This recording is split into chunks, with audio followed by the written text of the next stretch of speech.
真没吃得过。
Right.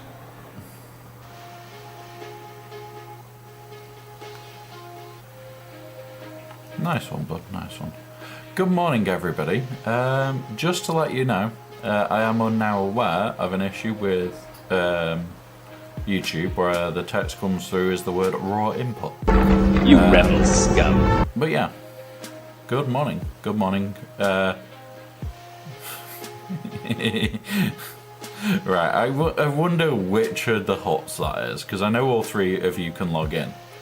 But I'm assuming that's Aussie Mike by the one, oh shit, wrong account.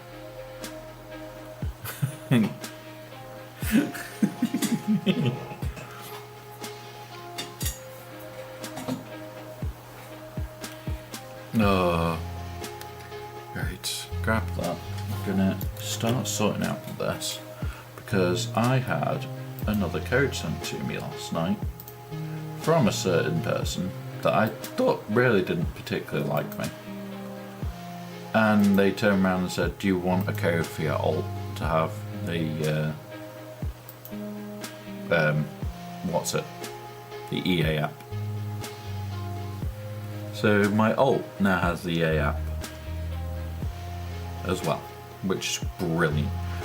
Got to sort that out yet. I'm waiting for the guy that owns it to let me know what's going on because the phone is pretty screwy and we're waiting for a login on it. So he said he'll let me know the second that is working, which should be some point today. But yeah, guys, we're going to be starting any minute now. I've got food, got drink. This is part 1 of 2. Ah, it was Aussie Mike. I'm pretty good at guessing. He's not like myself that's logged into 3 different browsers just for doing that trick with. That I can like chat on my own stream and shit. To the stage of, how do I get a code for the year? Awfully hard. If I get any, I tend to give them away. So best thing you can do is either watch streams or look in the Swagger Events Discord because they're dumped in there as well. I don't think it's going to be too long till it's out fully, but yeah, it's pretty good. It's pretty stable at times. It does have its own quirks, should we say. And by quirks, I mean it will randomly crash, it will get up to all sorts of mischief. I at least once a week send multiple full reports to them. I just loved what was written in the road ahead. No, it's not on my Discord. I'll get a link now for you, buddy. Bear with us.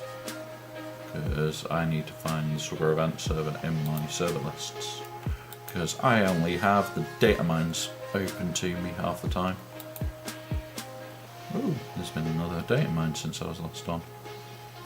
Oh, yeah, oh, there you go. Aussie Mike's just done it. He's a legend.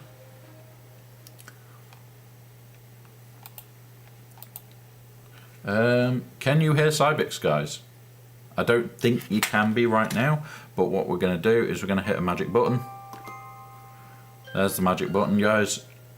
Yeah. Why is the magic button not working? Good morning. I do look rough. I've got out the shower. Good morning, everybody. And you should be hearable now, because there is Discord voices here. I'm going to make sure by just swapping it to that. So now you should be hearable. Because they've said no. Can you say something, Cybix? What? Good morning. Did you hear a good morning from a Cybix? That is the question. Because it's not showing up on my audio mixer. Is that a nah or a proper one? Yeah, I am on earlier than normal because number 1, it's 4th of July.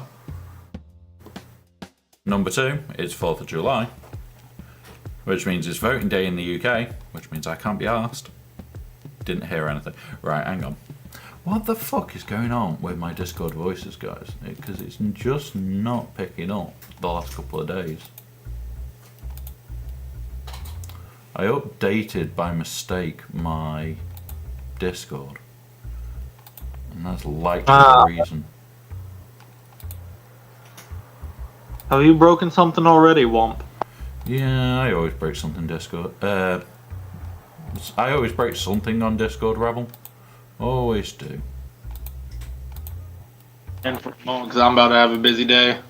Yeah, well, I'm about to flick over. Oh, was that him? No, that was a Rebel, Aussie Mike. We have a Cybix and a Rebel right now. I hear it. Cool. We'll stay in this chat today. We'll stay in this chat today. Okay. I heard, Cybix, I heard you on stream just before I popped into VC. Yeah, I've just popped it out and done it as a bubble. But good morning. So today, with it being 4th of July in the US, and it's now pretty much 1 o'clock everywhere in the morning, my general rule is, American holidays, UK holidays, I will stream them even if it's on the day off. Because I don't know who of you guys have got somebody to be with. So if you haven't got anybody to be with and want to come bug me, feel free. I'll always do long streams on these type of days. So, originally we used to have Rebel up here quite frequently. Now he's got a girlfriend to go and see. So you need to see that girl today. And that is the rule. Yes, it's a rule. There's no compromise. Now, guys. I know I want to, but I mean, I know she's out and about, busy and whatever, and I have to work, so. Gotta love when plans don't go your way. Aussie Mike, this is in the guild Discord because we were in it beforehand. In fact, you know what, guys? I'm going to jump over to the other Discord and hope it freaking works. So if you want to jump over there, I'm going to one button it. Boop. Boop. Boop. Pop out. Nah, I'm now in the guild Discord. I'm now in the actual Discord. You're welcome to join us, Aussie Mike. You're always welcome. It should just work straight off the bat, because I've not actually changed any other settings. So straight off the bat, does that work with the Cybix saying I'm here now? But Aussie Mike, you're always welcome. You're always welcome, buddy. You know that. Now, we do have some extra stuff today that I've done just for today. I think it's in visuals, I think. Where's my fireworks stuff?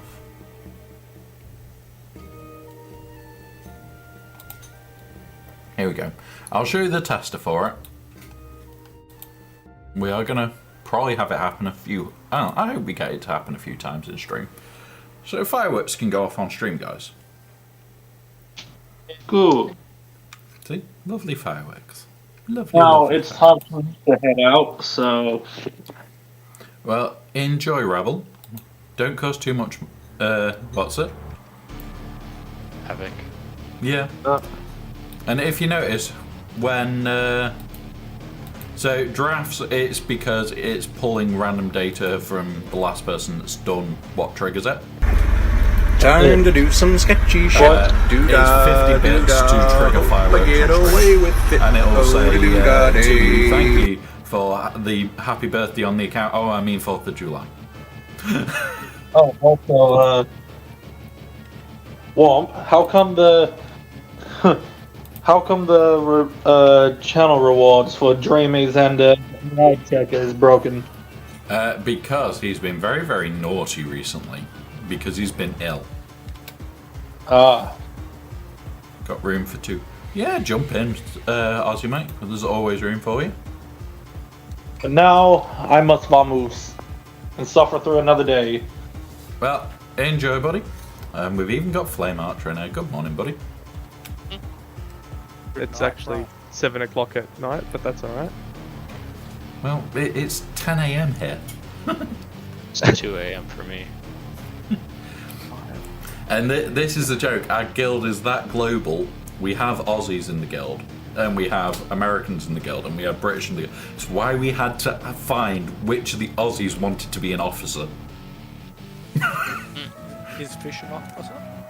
No, he doesn't want to do it because the amount of time that some of the bits you have to put in. Isn't it Patriarchy that's the Aussie Yep. officer? Patriarchy is our Aussie officer.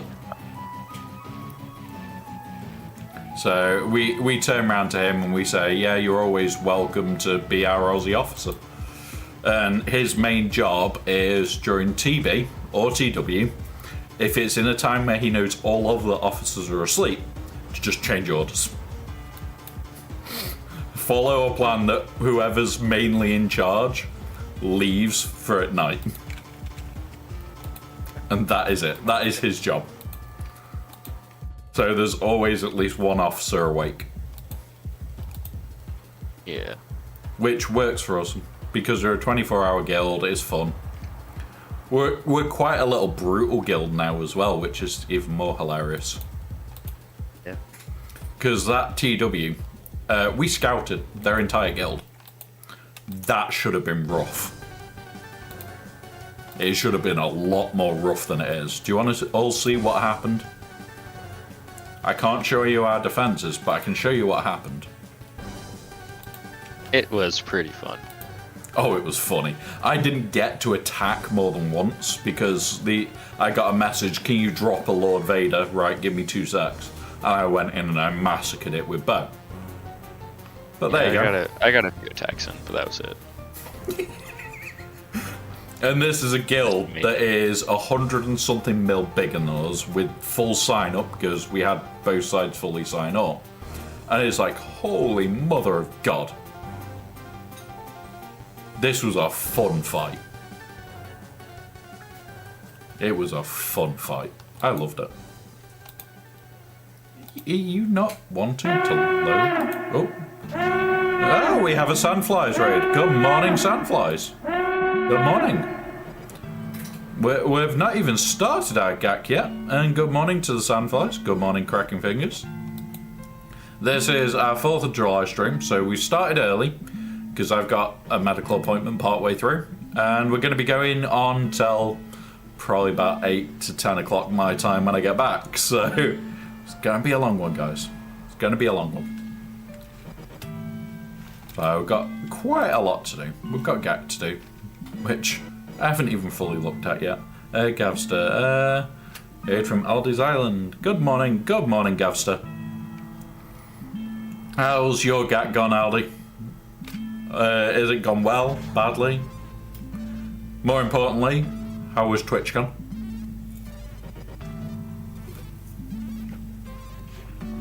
That's what she said. Yep. And then it turned out to be 1 inch.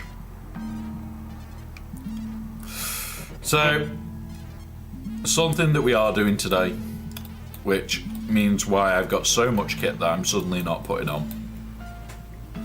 And I'm about to put him up, because he's going to at least 6 stars today. She can hope. Hey up, DJ Twerking. Welcome, buddy. Oh, that's the funniest thing I've ever done. What have you done now, Cybex? What have you broken? It's not something that I've broken. It's just if you would call it abusing a mechanic that is in the game.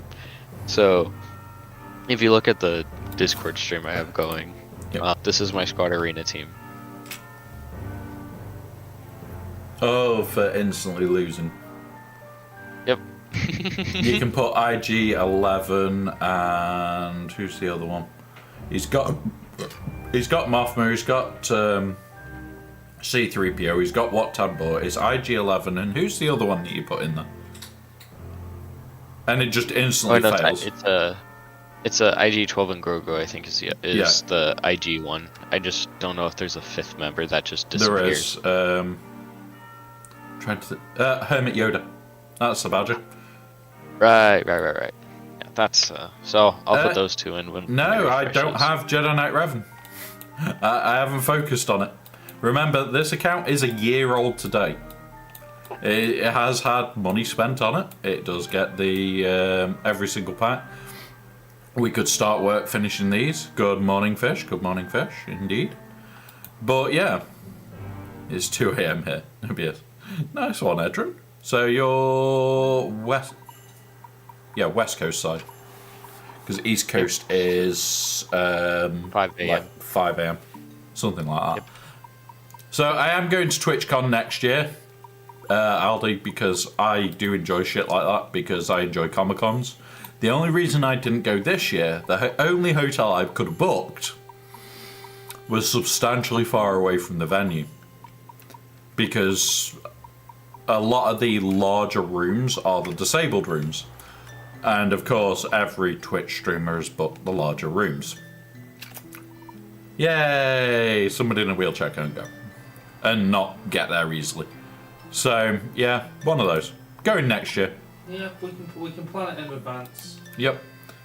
As you can hear, my partner's in the background. Yeah. She also streams and will be coming with me more than likely. Yeah, definitely, if I can.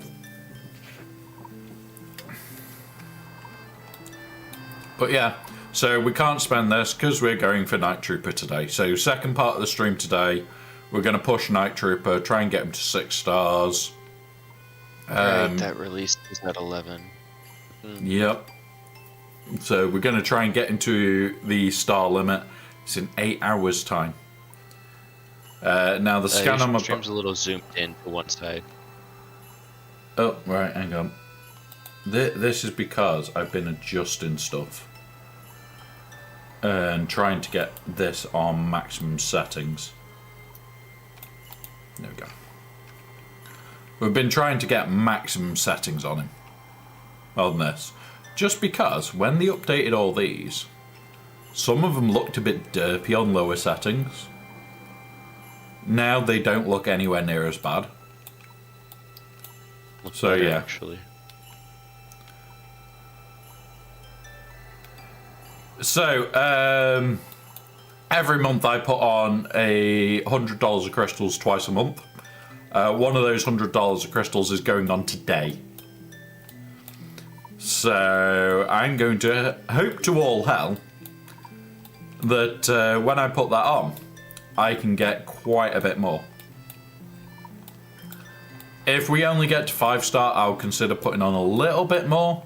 But in theory, we should get to, what's it? So we're going to spend to get the $30 pack, which is going to hurt. I haven't even looked at GAC yet, Fish. I haven't even looked. We've got the 2 horrible GACs to do. But yeah. Low but derp cup. Kind of, I'll put, yeah. Some of the portraits are horrible. Some of them, you sit there and go, yeah. That's what I've got to do tonight. Bones. It's 4th of July.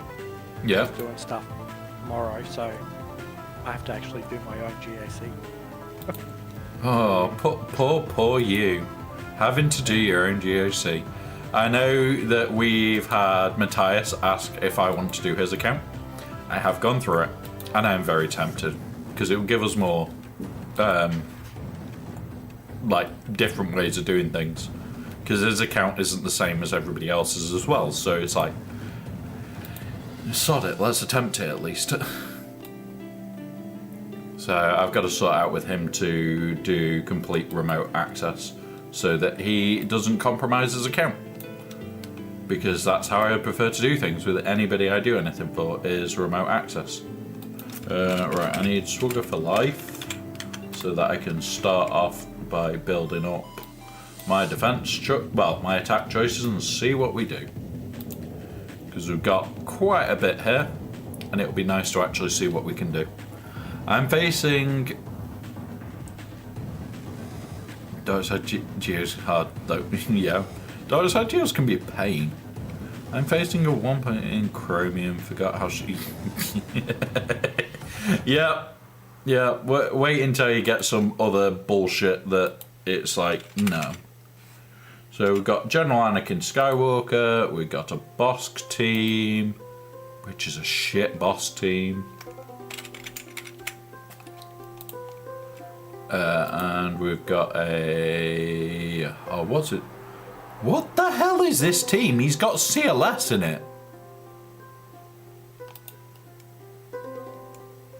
Yeah. What? It's hard to tell with the. It's hard to tell with the new portraits what characters what, but that was put there intentionally before the update. Yeah. What the fuck is that? I thought, okay, the bounty hunters, he might not have full bounty hunter build, so he's not got the two dangerous ones that make the whole thing ridiculous. Oh, I've put that in the wrong fucking side. Of all of the rebels you could have put on an Akbar team, you chose one of the best rebels, one of the best rebel leads, as just a person on the team. Yep. That's a choice. It's on the right, not a good one, but it's a choice. I'm just having to alter my mistake. There we go. Right, and north we have Geos, which I've got that Radis. Radis with a hero as the fifth. that's just as weird. Geobrood Alpha, Odd one. General Grievous, and then who? Why is Iden in this team and no Punchbot? Yeah, waste of an Iden. Waste. I think this person forgot how kits work. Yeah, not gonna lie, the Bounty Hunter is fine. IG Canic ass. Grief would be way better, yeah. So, the one that I use is Bosk, Boba Fett, Grief Karga, Mando with the Shot of Death, and Dengar. And it works beautifully. I saw Boba for Fennec, but it does the same thing. Yeah. It's exactly the same. Boba and Fennec just make the what's. So it's a Veers team that's fucking shit. Right. I was having to remember his name because the portraits are not making this easy. Do they have DTMG? We're gonna have a look because, not gonna lie, I'm pretty sure this guy's got GLs. So I'm potentially going to have to keep GLs for the back wall. He'd definitely have GLs. He's got 3, so this is going to be in the back. Guaranteed. I don't know why you wouldn't just put your GLs on the front wall. That's stupid in my opinion. I know it's meant to like slow you down so you don't full clear, but just put your strongest stuff on the front. And I'm expecting an Executor in the back, so that could be a bit of a rough fight. Bit rough. Right. But yeah. Yeah, it's what we've done. Ray and the Datacrons tossed at the front. Right, so we already know 1 put into the General Grievous. We're not even thinking twice there.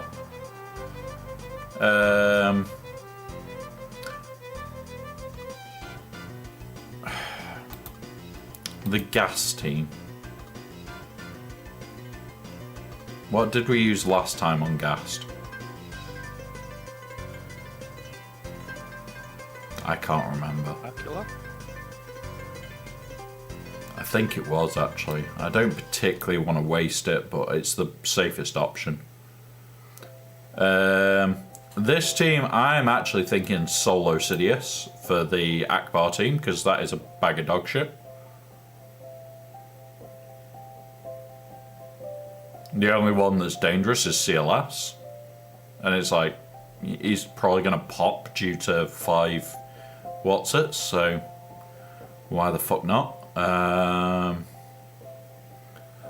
Bosk team. In fact, we'll start with this. We'll start here.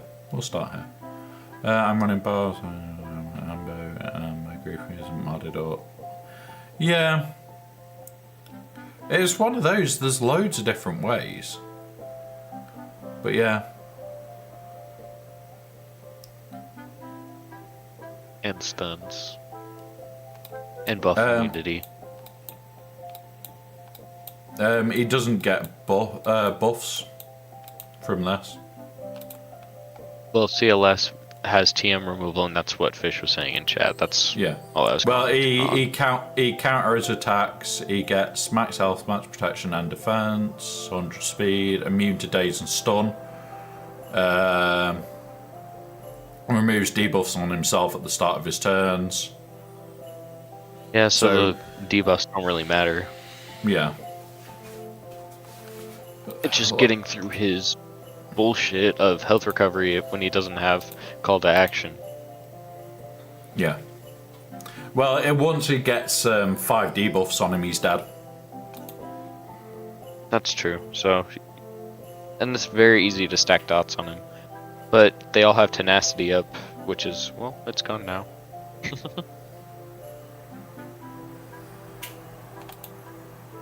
But doesn't he have it like increased tenacity too when he when he has brain, when he doesn't have call to action? Honestly, can't remember. But that's him gone, and I'm full health. That's CLS gone, unless they clear it off now. It's just like, yeah, the Wizard of Wizardness. Yeah. Yeah, while Luke doesn't have call to action, he has plus 50% counter chance, crit avoidance, defense, 100% tenacity, and gains 10% turn meter whenever another rebel ally takes damage. So, it does something if he doesn't die right away. There we go. I'm gonna miss Surge and Snapcron, but happy Holocron is leaving. Honestly, I'm probably gonna miss the Sidious Cron more than anything. I'm gonna have to work on my rating because I've been talking with Aussie Mike. I've come up with a little bit of a plan, and it's gonna get painful, as you could hear by the little chuckle in the background. Once that team is finished, it's just gonna be, you're trying to star killer what? Yeah, Starkiller critting that team is a big no-no. You will heal the whole team. Oh, you're gonna put Zeta Barris on there, or? Zeta Barris behind Ben and JTR. Ben, JTR, Zeta Barris, and Holdo, all with Ray. That's a gnarly team. Yeah, a lot of tanks. Oh, and the plan One, is a lot of tanks too. Barris has the health recovery thing, which makes it that much more annoying. Yeah, and then you've also got the puzzle of Ben. Yep. And you guys already know the plan for my Ben. It's going to R9. It's going to be an absolute massive protection build, because that's the way to build him. And yeah, congratulations, he's going to be slow as a slug. He's literally going to be slow. So once you get him into damage immunity, that's it. You will likely time out. And yeah, a lot of health and protection on him is good, but he also hits pretty hard when he's at higher relics. Oh, he'll So still would you hit. put him on it for offense, or? He'll still hit hard, but he's always going to live on defense. So I want to make it such a timeout risk that you can't risk anything but a decent GL team. Because if you throw Starkiller at it and end up in your turn meter run, and he goes into damage immunity and he's just taken a turn, he's not coming out for 3-4 minutes. You ain't got time. And that's the whole idea behind it, is you haven't got time to let him go into damage immunity. And if he has his Omicrons, that's... And then with any crons that come out, I will always be looking for the health cron to go on that team. Yeah, or Hellsteel. And then it's literally, what the fuck do you do? Honestly, what the fuck do you do? Because it will be a terrifying enough team. Aussie Mike is incredibly quiet, so I'm just going to turn him up a little bit. You're now at 175%. Okay. So you can be heard a little bit better. But yeah, the whole idea of that team is to just be a big F you. So it's not even like a pleasant F you. A lot of it. Yeah. So the idea is that it's just going to be incredibly slow. Like, stupidly low speed on him. And then it's just going to be protection, protection, protection, protection, and more protection.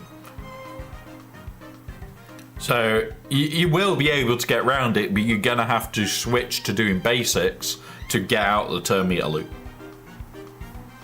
To get him out of damage immunity to then kill him.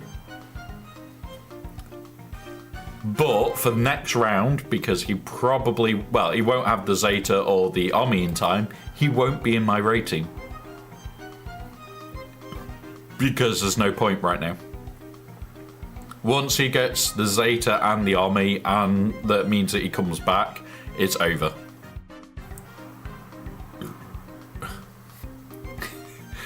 Right, what are we going to throw at Bosk? We've got a few teams. Still got Kylo, Bo. How fast is Bosk and how fast is Zam? That's my first question. Please be slow. Please be slow. It is R6. It's like, What? Hang on. He's got a speed set, yeah? Yeah. He's got a speed set. His speed is 219 at 48 off the speed set. Interesting.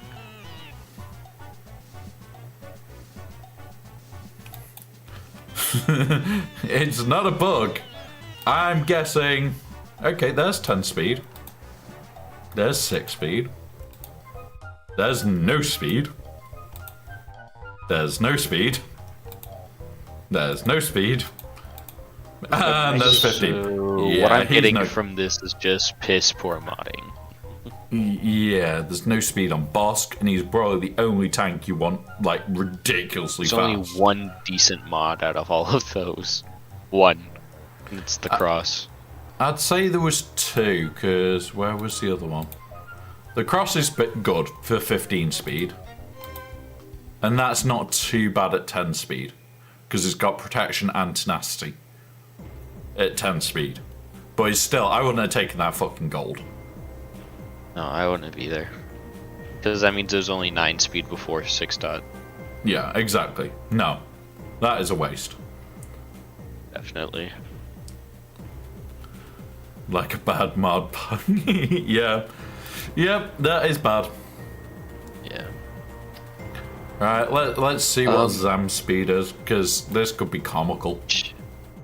Yeah, because she gains something like 20% for each other bounty hunter out, 5% for each other bounty hunter ally, and it adds up to 20.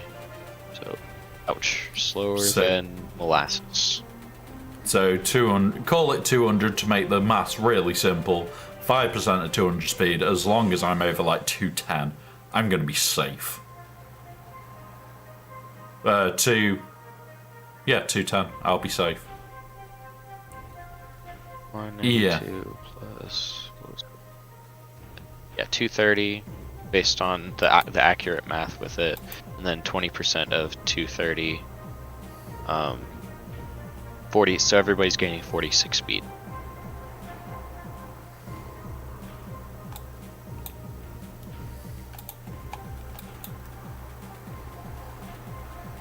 So it's not bad. I could CLS it. You could. Sonic, let's CLS it. My CLS team's not the best, but it will still do more of a job than theirs. That's true. I also created the ultimate meme team. I used to put it when I needed to fall down, but yeah. That's, When I need to that's, fall that's the down. reason why I put it. Yeah. Yeah, I put it so I could fall down more because I need to with that stupid bounty hunter prestigious quest because you need to win 50 battles, arena battles with Bosk. 50. Do that. Do this. Do this. Do this. Boop. Do that. Do that. Do that. Do this. Keep them all nice and blind. On to Zam. I know, there we go. And then on to IG.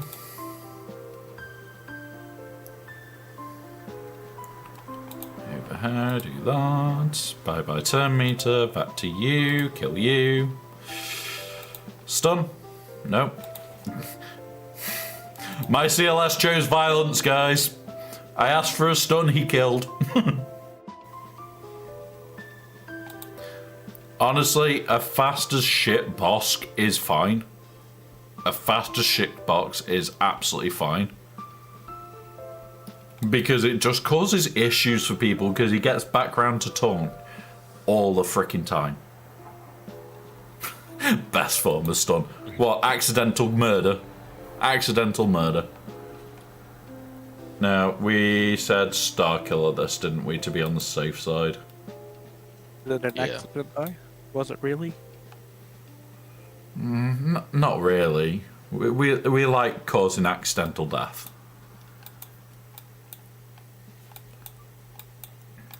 Accidental death involving sharp objects.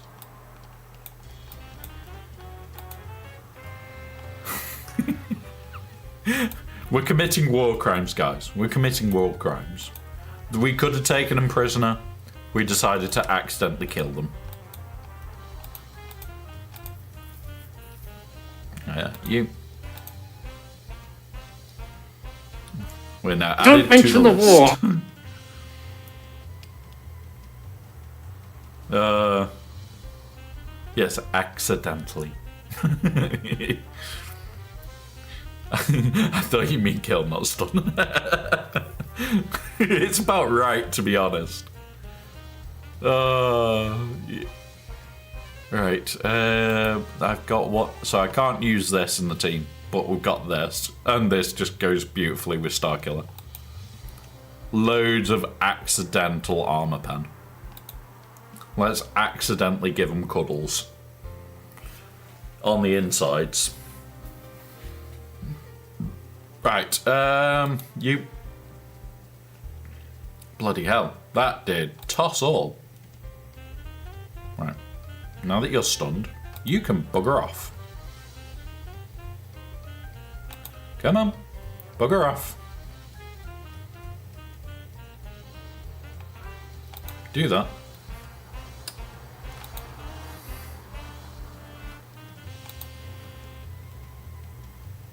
Right, sit down. I'm killing your team.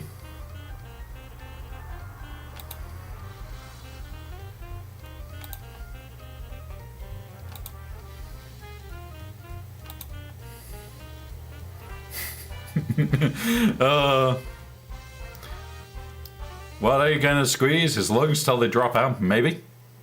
He's got his lungs at the moment. We might let him allow it. We might let him keep his lungs.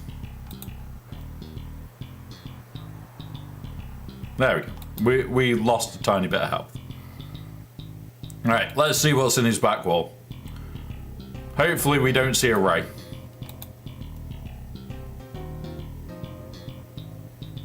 What the fuck? Heals on defense. Okay. Let's fill out this and then start actually planning a proper way of doing this. Chief Chirper, oh, he's got a Nisacron, so we might have to be a bit careful there. And then the... One. Well, like that Jedi Knight Revan team, we might have to be careful with the Kron, depending on what it is. Oh no! It's just recover health, so right. So what are we doing in what order? So teams we've got left, guys. We're gonna go one per team first. Yeah. Yeah, it looks weird enough. We're just going to use our Wampa where we're going to use our Wampa because it's Time to do some sketchy shit. Doo-da, doo-da. Hope I get away with it. Oh, da doo-da day. Where are you? There you are. Should be at the top because R9. Yep. And we're actually going to use the new Kron because he gains protection up with special damage and health. Yeah, giving my Wampa more health. That's a good idea.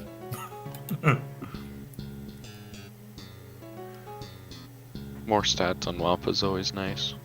Yep. More abilities for Wampa to give cuddles.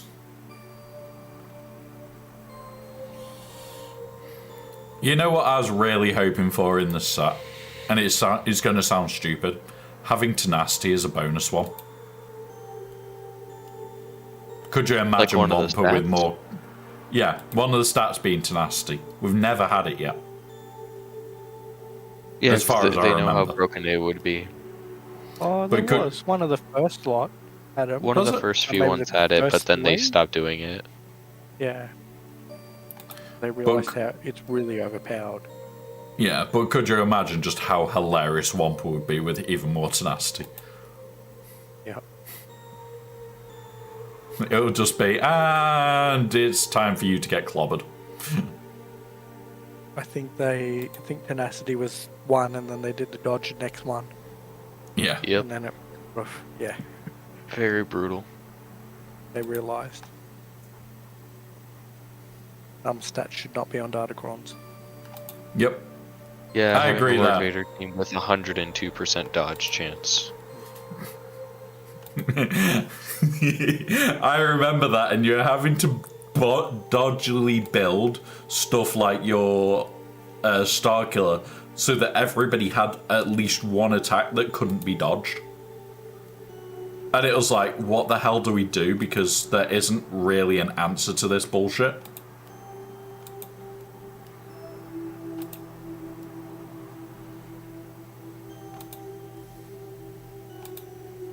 There we go. Should be full banners. Yep, full banners. We got a 69. I've soloed C a few times with Wampa and realised it...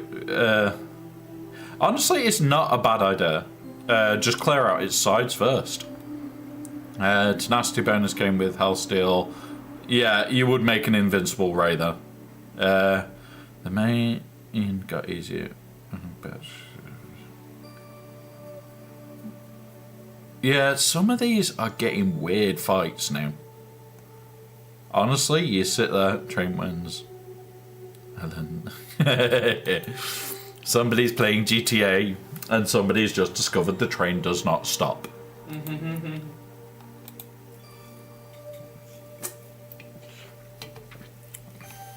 Right, how are we going to do these walls, guys? What teams are we going to use? We've got SLKR with Kron, Bo with a spare Kron, General Grievous, Darth Bane without a Kron, but he's still deadly. There's Bosk, so many things you could use on these guys. Bosk. We've also got our R5 Gungans, Bar Jar Jar, which we can just throw Wat Tambor with to make them ridiculous. I went back on the Rompacron, Tenacity, Health. Yeah. I want a Wampacron for our Wampa, but I want a full health one so that his bonus protection is just insane. I knew it didn't stop, but I know. And we've even got a Traya team. And we've got a shitty Padme team as well. What teams where, guys? What teams were?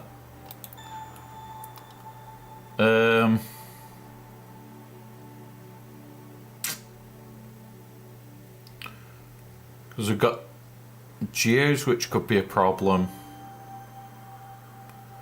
I'm thinking we need to clear that north wall first. That would be smart. So then we can at least see what's in ships to see if we can full clear this. So what is this cron? See if it's any good.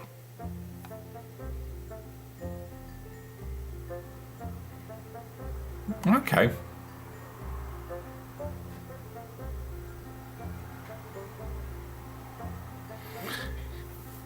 Do we just bane this? I mean, you've got enough to cover everything. Yeah, so why not? This is the thing. We're finally reaching the stage where we have enough to cover shit. And it's quite nice. Do I want to steal that one? Armor pen. This is the one I'm going to steal for Bane. Armor pen, offense, and crit avoidance. Non-geoterm. Yeah. It's not the turn meter removal. It's not that one, so it's like, and it's also not the target lock one, which is freaking stupid.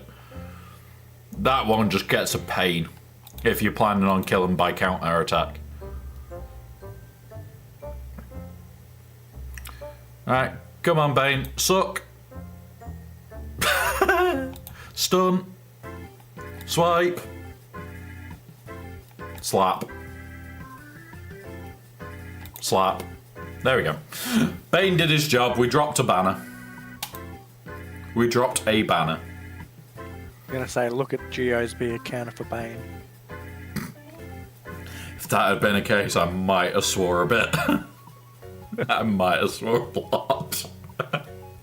Right. So we've got a crap Veers team.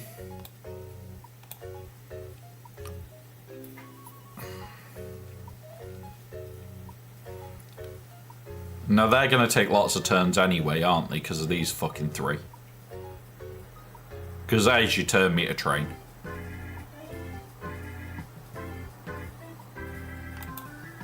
What relic is on him? 6.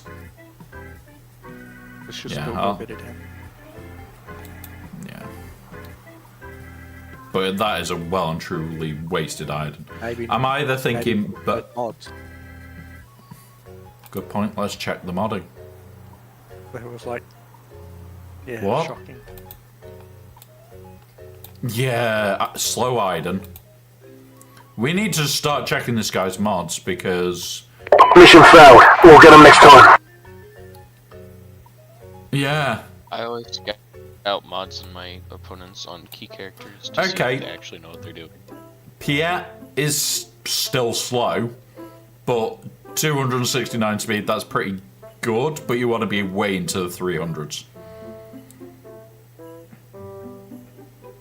I didn't even try. Oh, we lost one Speed. banner to it, Speed Fish, on my because... Yeah, but yeah, this is bad. 172 speed. Yeah. They've got Piet to start the turn meter train, but it's just not going to be enough.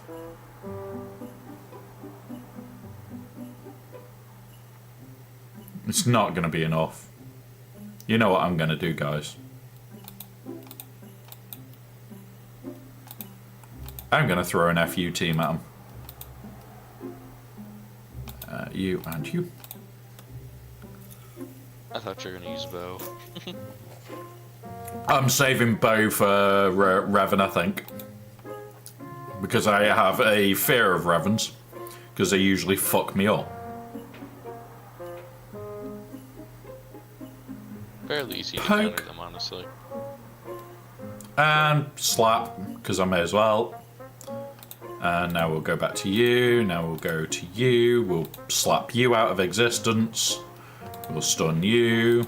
We'll go over here. We'll slap you out of existence. And now we'll poke him out of existence just for giggles. Not a single banner dropped, guys.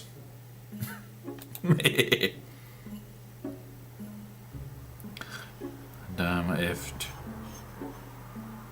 Yeah, this is the thing. Yeah. Because I just wanted to poke them to death, fish. Just wanted to poke them down. Wait, what?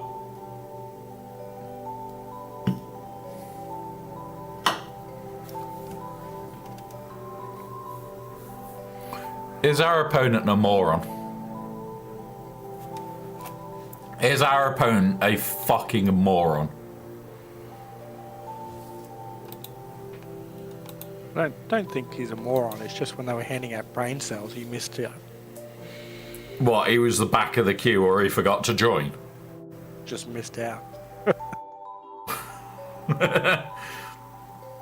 The thing is, I look here and I don't think that's even the Han one, is it? I'll just select that for a minute. Like it. No, it's not the Han one. So the Han one could be over here. But also, why does the sheath appear in the actual first deploy?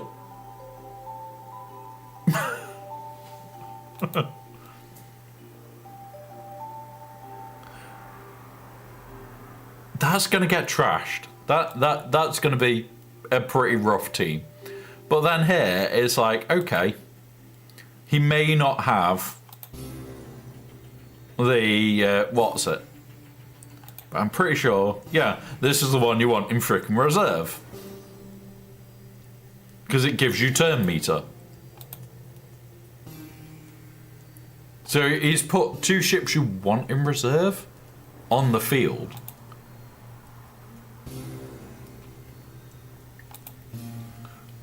I'm just going to check his ships, see if he's got what I think he might not have now.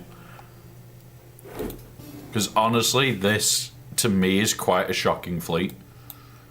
Yeah, he's got it. Enchilada, that would have been better than that, even though it's 2 stars. It would have been so much better.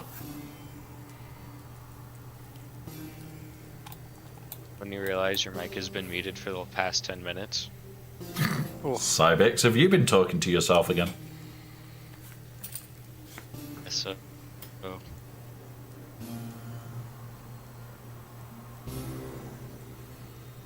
What I was saying, while I thought I wasn't muted, was that the Phantom Ghost combo is really only a thing in early game. Yeah. The thing is, you want the Phantom to come from reserve because it affects your turn meter in reserve. Like how quick you can get another ship out. So it's like, damn. Yeah. And the thing is, he's got better ships for defense. He's got the Negotiator, for God's sake. That's better than Finalizer for defense. He's got, like bloody. Mike said, they were last in the queue for brain cells, and they just didn't stop where they needed to be. No, I honestly think maybe they woke up an hour late for the brain cells, like TM Twitch said. Or more importantly, they got the letter and were that stupid that they couldn't read that it was the next day that they had to go and get the brain cells.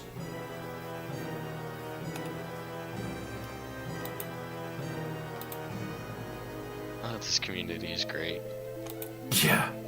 And I know we're vicious to each other at times. But honestly, when we see modding and shit like this, it's like... he missed a turn off on the highway while he was on... TM Twitch, he missed a turn off on the highway when he didn't even get in his car yet. Right. Let's be sensible. We shit on each other all the time, but it's all fun and games. It's all just jokes. Yeah. I'm less worried about this now, but I'm gonna still throw Bo at its face to just nuke it out of existence. We are gonna check how piss poorly modded it is. Okay, loads of offense. Okay, Bo's gonna eat this alive. Just slow revving. Right. Oh, put that on there. Jolie Bindo's slow as shit. Who's the other one that I need to worry about? How fat is Zalbar? Not fat enough. He's gonna be lunch. Right, let's lunch these guys. Let's frickin' lunch them. I know I spend quite a bit of time working on mods. And it's like, my mods are nowhere near decent yet. And at some point, I need to sit down with Aussie Mike and sort out how to do it quicker on, what's it? We're not going to use the Gungan Cron. I'm going to abuse it for this and this. Because I want that armor pen to just nuke this team. Yeah, we're going to have roasted Wookiee. Roasted Wookiee with a side order of Revan. Put that on there. It is the fact that before Revan even took a go, my tank took a go. That tells you how slowly. So... One sec. Let's see. Gonna nuke Jolie.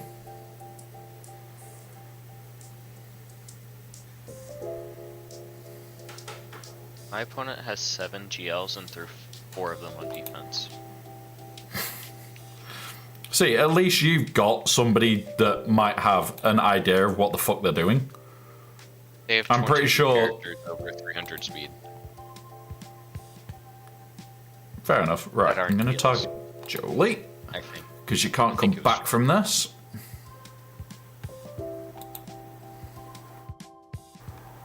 Oh no, that was my account that says 22. Yeah, I added another character over 300 speed. That's not GL. So that was nice.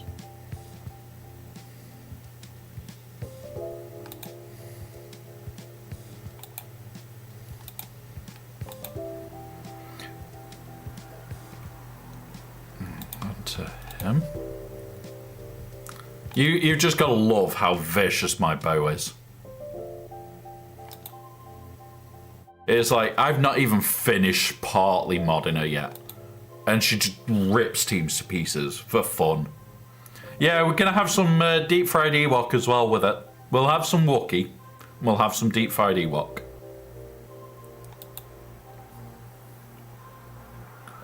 So, deep fried Ewok. What are we going to have for deep fried Ewok, guys? I'm tempted by the dodgy GG team.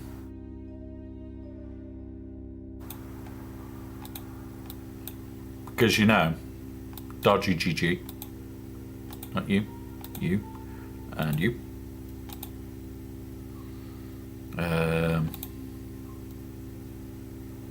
We should have one of the health crons somewhere. There we go. We'll take that. Barbecue sauce, a jar of juice of garlic mayo. Ooh, I don't know. We're going to have a few holes in our Ewoks is going to be the issue. GG likes to slice them up for us. Right. Put that on him. Target him. We'll do this. We do this. We do this. Come on. That's it. We're getting it there. He's already in a bad way. Do that. Do that. I don't care that that is overkill. Boop, boop, boop, boop, boop. Don't care that that was overkill because he can't get taunt. Do it again. Nisa, stop hitting the thin air.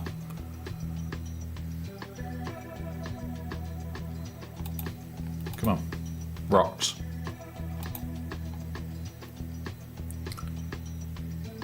Stop it with the rocks, Nisa. You don't need rocks. You need to die. There you go. You died. Now you need to die. And now we just go full auto and we let them do that thing. Right. Let me order roasted Wookie, deep fried work, a side order of Java juice. Yeah. I think that's about right, TM Twitch. So I've just rechecked my opponent. They have 33 non-GL characters over 300 speed.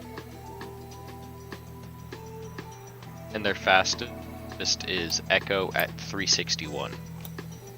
Bad Batch Echo. We're gonna have a look at these hero mods and shit. Oh god. Oh god, this isn't good.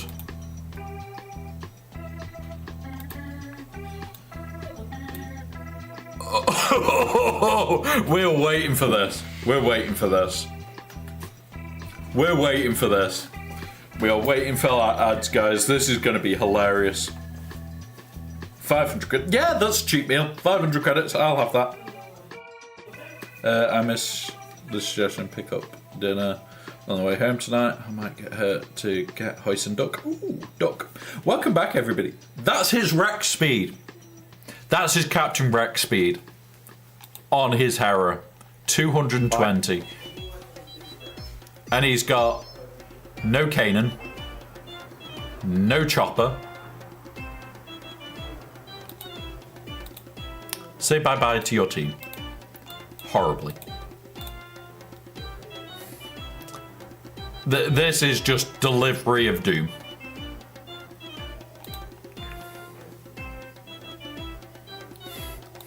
Yep, Twitch, that'll do. I'll send the bill. Morning, sir. Morning.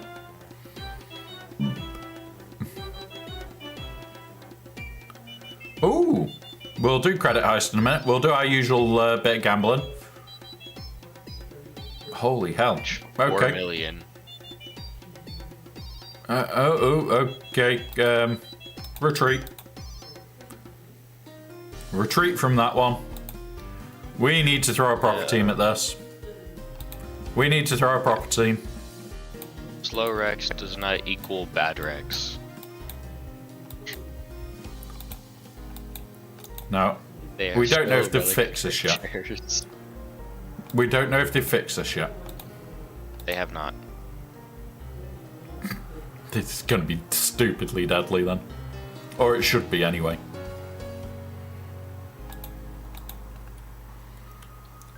Get past me, bitches!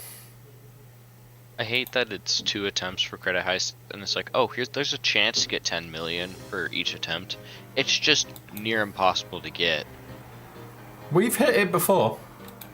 Well, I know some people have, but it feels like it's near impossible to get it because every time I get 5 million.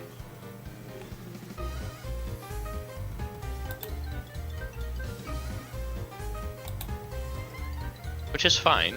Credits are credits, but just wish I could have more, you know? I think we all want more credits, buddy. Yeah.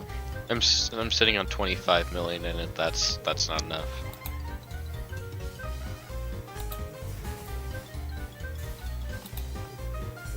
This just shows how stupid the Gungan team is. That if you just put one thing to make them ridiculous, Mission failed. We'll get them next time. it just makes them unkillable. Like they weren't already before. Yeah. Well, you look at him, they can't target this unless they use AoE. And I know I could be, in fact, you know, I'll just do this. And do some manual targeting. The only dispel they have on the team is Chopper. Chopper is the only dispel that's on the Phoenix squad. No, he has one as well. What's it face? Ezra. Right. However, has this whole twirly thing.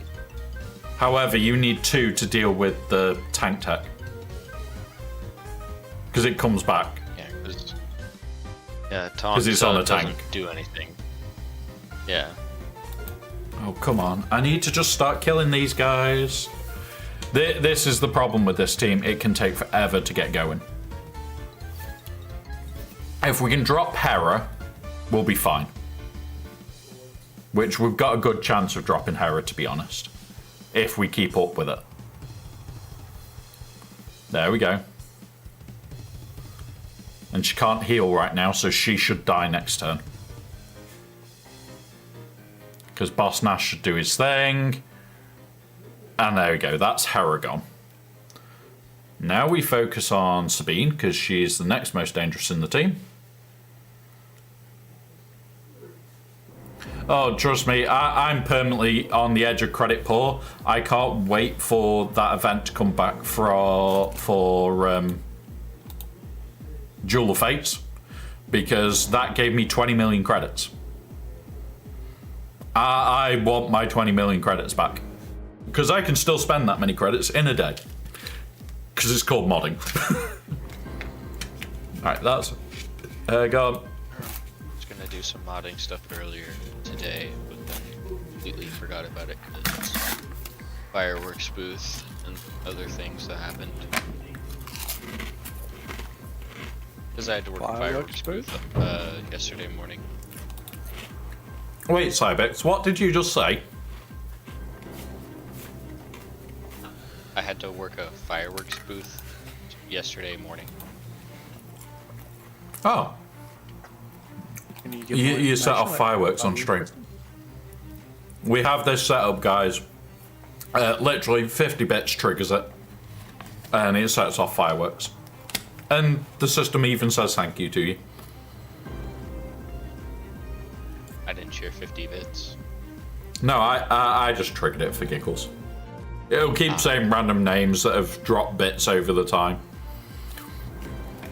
We'll have to two-shot this, but Rex is now pointless in this team. Yeah. Because once Hera isn't there, we'll just absolutely dismantle this team. Because they're still sharing abilities, even though they're not meant to.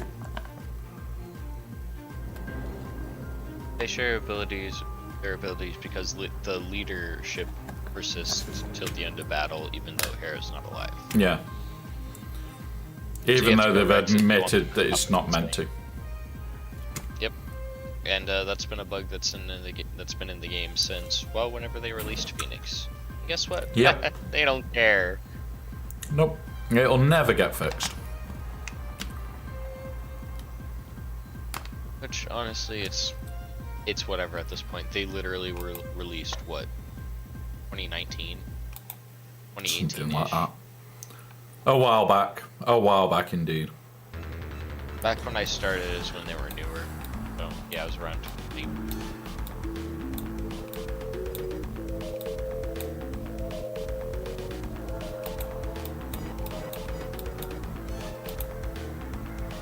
And to this day, I still love Phoenix. And to this day, I'm going to kill them. Kill them all. Right, we'll put that in. We'll put him in for giggles. And this should work to a degree. And Vader may kill it all on his own, to be honest.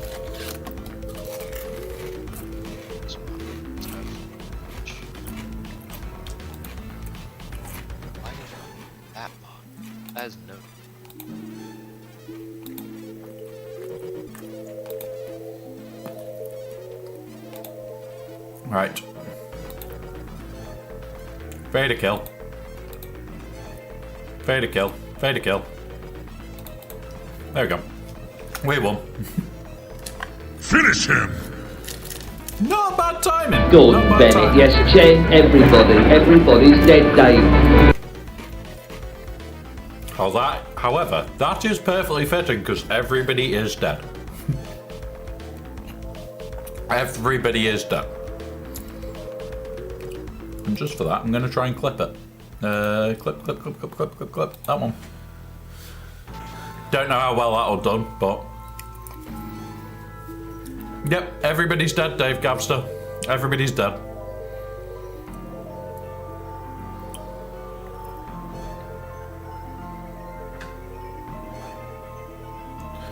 You don't need Moff Gideon for R2, it just makes it much easier. No one with a laptop in first place. Much indie dev. What? There's only so much with one laptop in the first place they can do so much as an indie dev.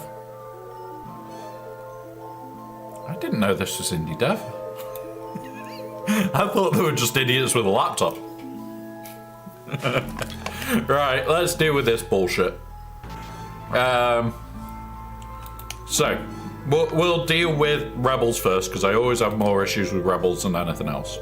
We've got Malevolence, Finalizer, a Home 1 fleet ourselves, and a Chimera. We'll take the Chimera, because this is the fleet I always have issues with. And I don't like Rebel fleets. Empire. You, and you. Go. It's not that you need Moff Gideon. Yeah, so Moff Gideon does make it easier. That's the major thing. I did it before Moff Gideon was even added to the game. Yeah. It's that damage reduction off Moff Gideon that's insane. Yeah, because if you have the unique max, it's what, minus 50% offense? Yeah. This is the heal, I think? Yes. Because of liking to target Vader. Fucking burn you bitches.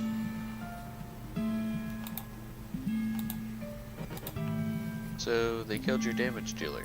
Sounds about right. Wait for this, though. There's a new toy coming. Dun-dun! Here is the fuck you ship! Fuck you! Fuck you! Thank you for coming. Fuck you! It is literally, fuck you, don't care. Yeah. Oh look, dodged and not dodged. Fucking get killed in a second. Oh look, he's dead. Let's go with you and fuck you. Do you, fuck you. It dodged. Full health.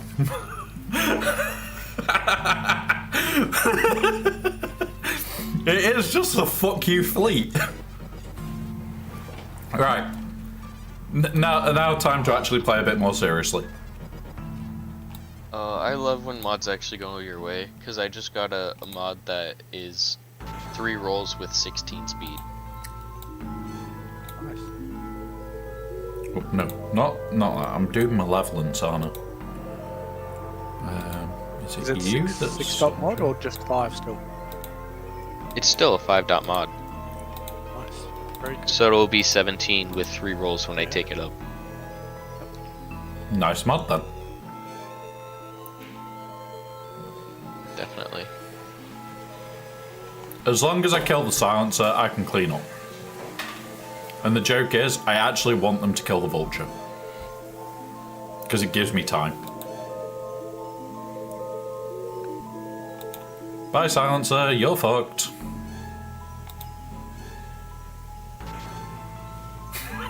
Right, well, we can clean this up now.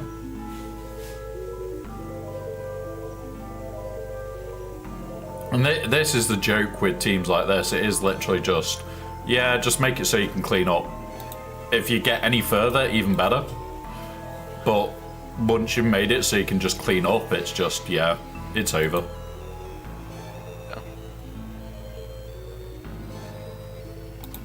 On here. That's him gone. That's him gone. There we go. Hey up, Slasher. Hey up, buddy. So that is GAC 1 full cleared. With not too many drop banners. We did fuck up on the Phoenix. We got a little bit cocky with it and just went, yeah, okay, it'll be fine. And got fucked by Rex. Not in the nice way. Little bastard. He didn't even ask permission.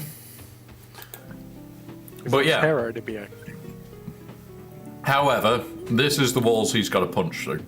Yes, he's got 3 GLs. Yeah, there's a Lumi army. In a Qui-Gon team. Good fucking luck. Then we've got the Phasma team.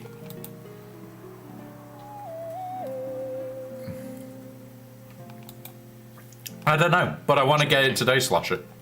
I want to get it. So we'll see what it says.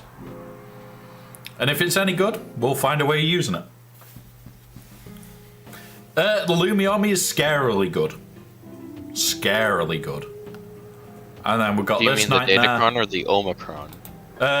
No, the Kron. Sorry. Not the actual Yeah, 'cause you army. said Her Omicron. army is a bit washy. But, there you go. If you mix the two, it could be okay. Yes. First time she's defeated 100% health, gain protection up. At the start of each, basically, if they have more turn meter, 75% less damage, and they get fat. This is all about making that Qui-Gon team a fucking pain. Because, number one, you've got a tank, you've got Lumi, you've got an annoying character that's going to hit like a freight train, and you've also got Qui-Gon. Not Qui-Gon, Anakin. So this whole team hits hard, but you're going to struggle to kill Qui-Gon to start the kill off. So the whole idea is you're going to struggle killing Qui-Gon, and then these get dangerous. And just for good measure, guys. So Qui-Gon gives offense. Yeah, I've gone offense build. Full on offense build. So that 400% offense he gives, if Anakin AoEs, you're dead. You're just dead. Offense build is convenient for the raid too. 'Cause that's what Yeah. you want Qui-Gon to be modded for, based on the Calvin Awesome video. Yep, I haven't even watched that yet. I will watch it before we start the raid, but yeah. Are you going to get the marquee basically, shards? So, what it's going to be is I'm going to try and do it the cheap way. So it will be, I will get to 6 stars today, and it will be 7 stars by the end of the week. So we'll have the whole week to get him to 7 stars, which also means I will have him to gear 10 or 11 today, and I'll have the Cairo by the end of the week to take him to gear 12 and gear relic. So that's the whole plan, is to stagger myself to getting to it. I don't want to rush it. I don't want to have to spend hundreds of dollars on it. I wanted to try and get it to about 120, 130 quid. I am going to say any donations you guys do will get spent on getting him over. So, yeah, it's all going to be there, guys.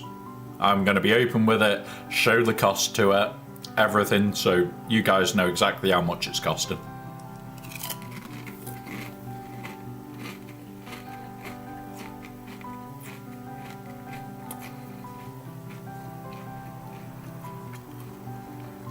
So it's, as long as you hit the 6-star tier on day 1, you will get 7-star at the end of the week by just doing the event over the whole week. So yeah.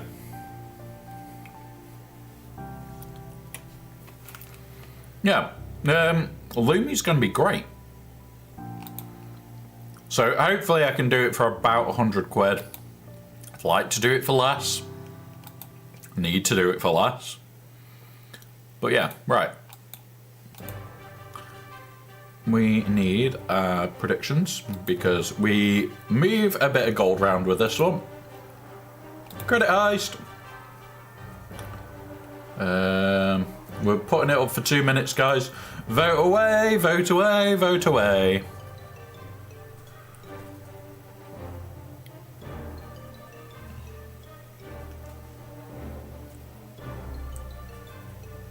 So if it hits 5 million, is that class? Yeah, we can have a look in a minute, TM Twitch. Yeah, so I've purposely put the brackets so it will always hold. Yeah. So if it hits 5 million, it's bracket 2. If it goes over 10 million, it's bracket 3. If it's under 5 million, it's bracket 1. Oh, we can pick more than one bracket? Yeah. But the collective points can move doing this. So the more points you put into one, and if you lose it, you lose all the points. So it is actually worth putting 10 points in each one. Because the other week, we got a piss poor low score. People have put 21 million points into all the others. Oh wait, no, I can only do it for one. It's saying you can't, you've predicted 3 to 4.9 and you can't change. Ah, there you go. But yeah, so say it goes over 10 mil, if somebody even puts 10 points, they're getting 16,000 points right now. Yeah. For 10 points at risk. So it is actually worth even putting a tiny bit. Yeah, and it goes on percentage. Free mods Gavster, they've changed over this event. The Undying Legion one. The first tier gives mods, and they should be mods for him as well that they recommend. So far, they've never got that right. They've never ever got that right. All right, but yeah, all right. Is that the prediction done? Yep. So we've got 88% on the middle. So there's 2,000 on the line, but also it could go really bad here. Let's see. We hit 5 mil, so the guys in the middle get it. So there's only 2,100 moving. Well, there you go. So you get a split of that 2,100 depending on how much you put in. Back of what I spent. You should always get more than what you got. If you got it right, you should always get more. Yeah. It's not always the best. But 8 points are points. Yeah. It gets you up for mischief stuff. Because we're going to do some hidden point stuff soon. I like being mischievous.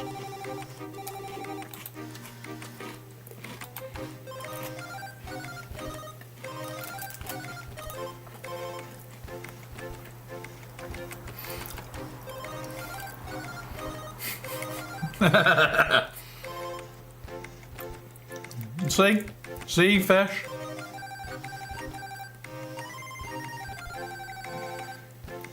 And somebody has found that GG actually goes, yippee! Hello, motherfucker. Hey up, Phobia. Oh god. You are a bold one. Oh, by the way, the reason I asked for your name yesterday, Phobia, is so I could purposely say to somebody, do not Google this, and they Googled it. Their face was worth it. Their face was just pure worth it. Now, I'm holding on to this bit of energy for today, and this, simply because when that What's It drops tonight, we're going to be on, and I'm going to be trying to get it. So all the gear, everything that I can, I'm just holding. So yeah, one of those. We're just on hold at the moment, just to try and get it done.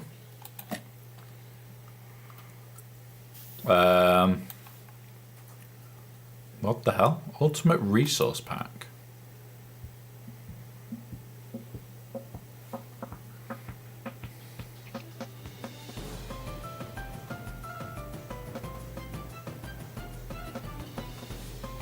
Interesting. We'd get back all your crystals. And then some. But it's also Cantina energy. So how much is 500 Cantina energy? It's what, 4? So you're at least spending what? You're at least spending 500 crystals just getting this.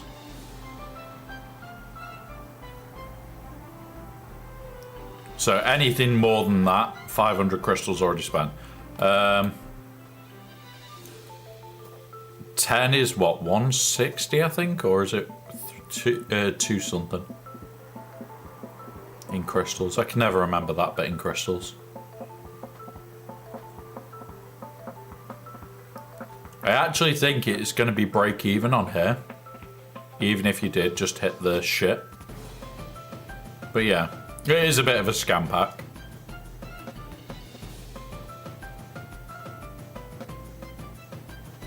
Yeah, yeah. Yeah, if you do get the worst roll, you're paying a little bit more for these, I think, if you get a bad roll.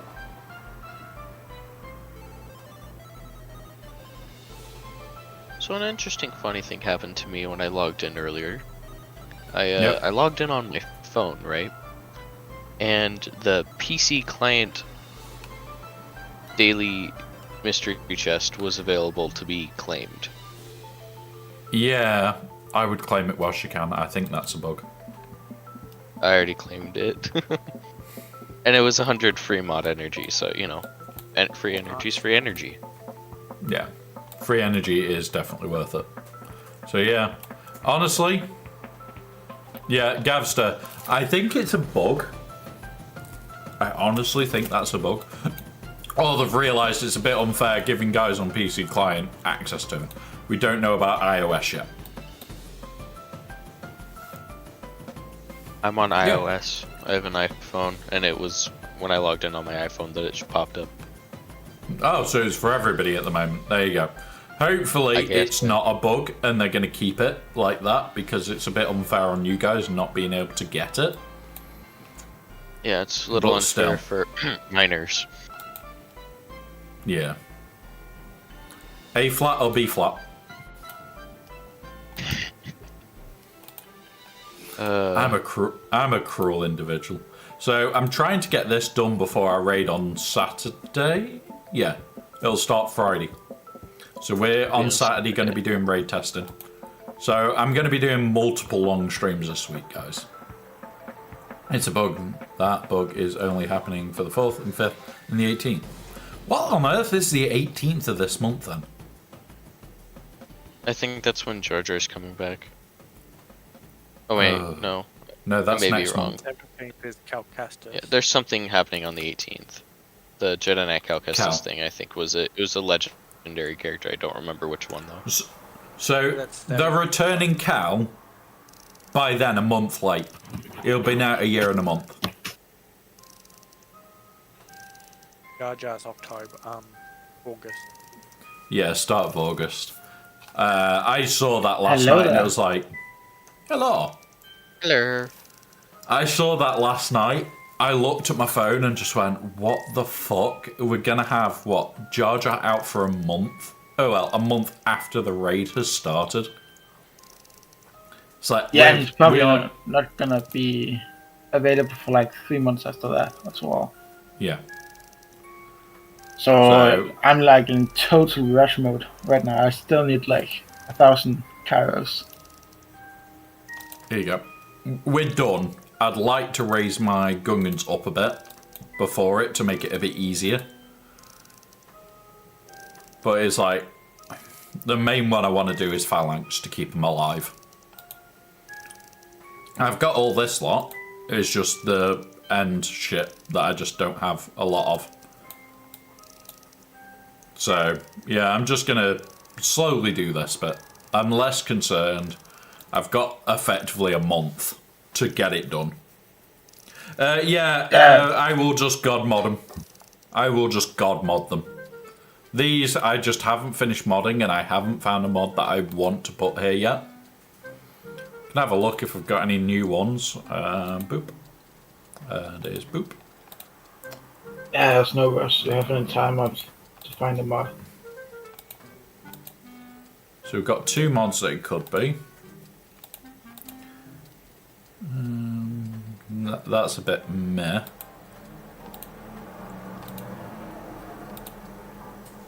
Oh, have you guys seen the new data concept, by the way? Yes, I've already got. I got one before locking.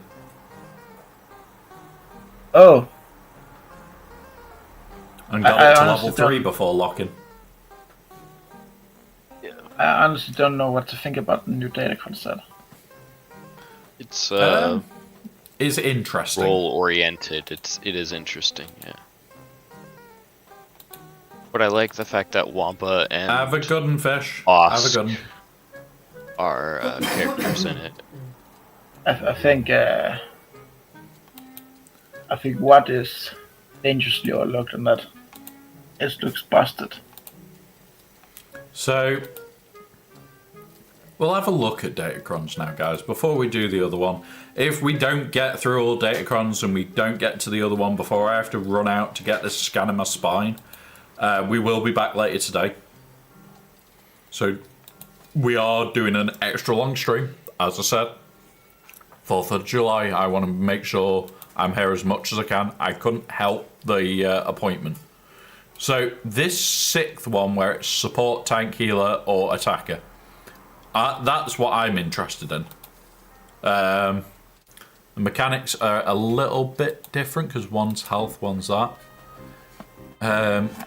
Honestly, I like the dark side protection one more.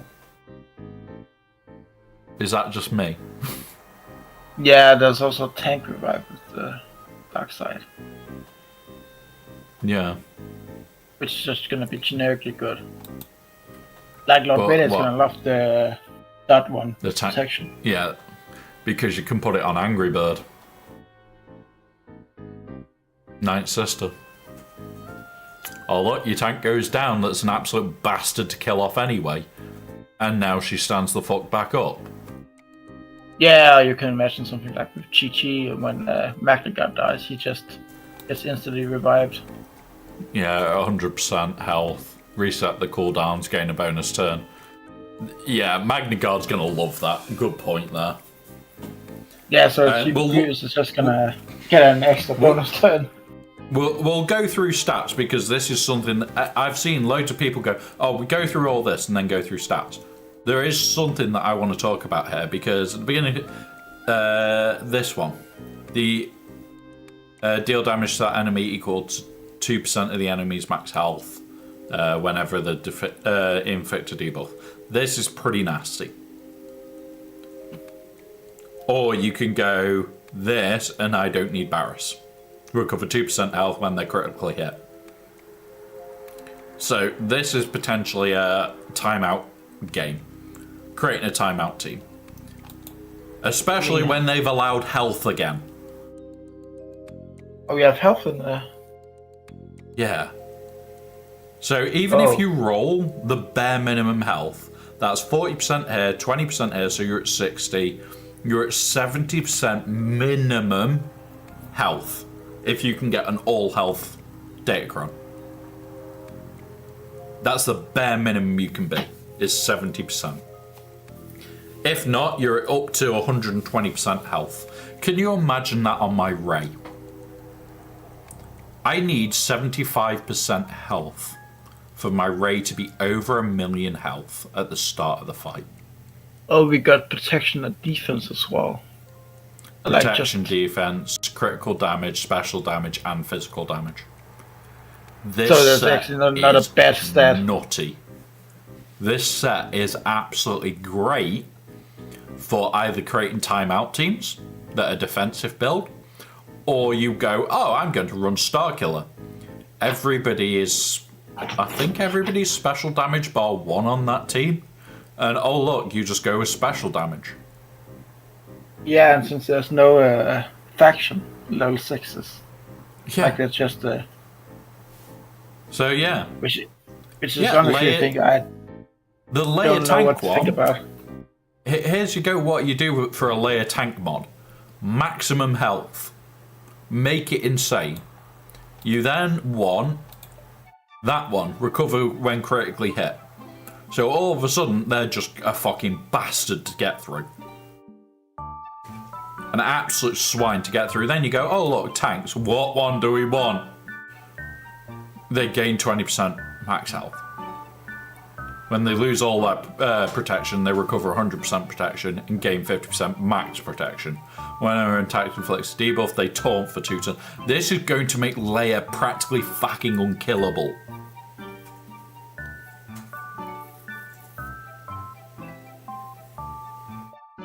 Yeah.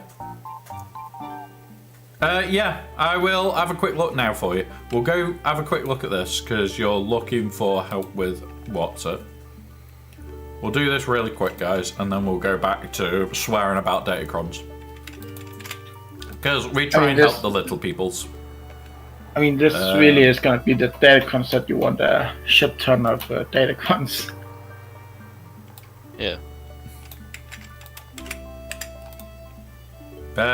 That's not the right ally code, buddy. Because, yeah, that's not your account. I know that.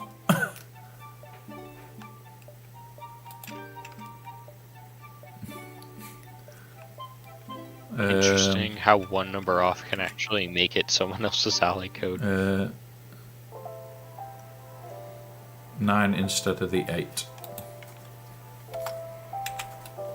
Oh. There we go. Search. Oop. Yep, there we are. So, a couple minutes may not. Alright, so Palpatine, Vader, TIE Pilot, Tarkin, Gideon. So you have an Empire team to do the event. You've got Vader. I would probably go Palp lead still, because he's a great lead. Vader. You've got Punchbot. He's got Thor. Yeah. And Royal Guard. Yeah. So that's where we'll be going.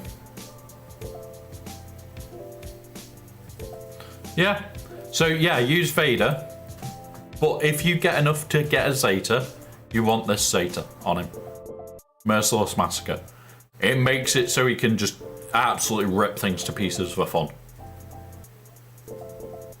So if you've got the ability to get this basic up to the maximum ability, and then if you do have it, get enough to do his Zeta, he is just a monster and will power you through most things.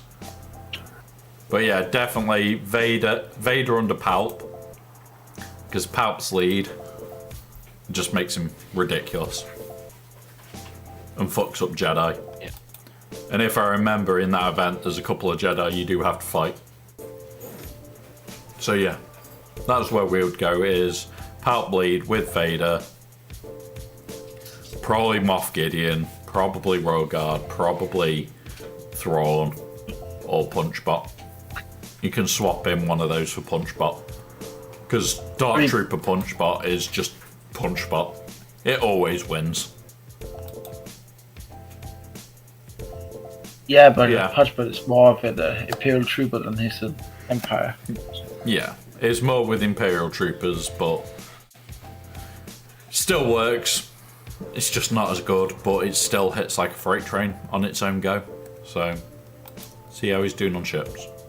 Yeah, that's a nice one. You've not even got to ships properly yet, and you've got ships.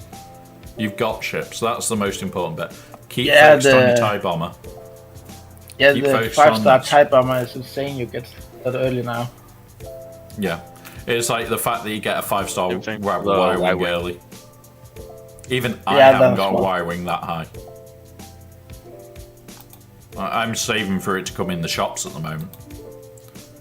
Oh, I haven't even bought these, and we've got, what, a little bit of time. So we'll quickly run through the shop. But yeah, I got a Datacron day 1, as I always do. Got it to level 3. Just so that I can start building them. I want to try and have as much Datacrons built as I can by the end of the week. Still no Y-Wing. Give me freaking Y-Wing, you bastards. Yeah, have fun, buddy. Have fun. Like I said, we are going to be back much later today because I've got a appointment in a little while. But yeah, we'll be back. We'll be back to cause more mischief and set off lots of fireworks on stream. Burn those. But honestly, that what Datacron looks like a freaking nightmare on D if you put him with GG. Oh yeah. We'll go through them in a minute because this is where I buy mine from. Whenever an ally is defeated, what gets a bonus turn? and his cooldown's a reset. Oof. We'll have a look. We'll have a proper look at that because there may be ways to break that. So whenever Magna God dies, he can just instantly revive him. So GG is gonna get infinite turns. Fuck's sake. Right, we're gonna start off on support. We've done stats. This is either a timeout set or very heavy hitters set. Which I'm very happy we've got that combo. Either high risk of timeout or very, very heavy hitters. So it's like they're countering their own set, if you know what I mean. That I'm not worried about.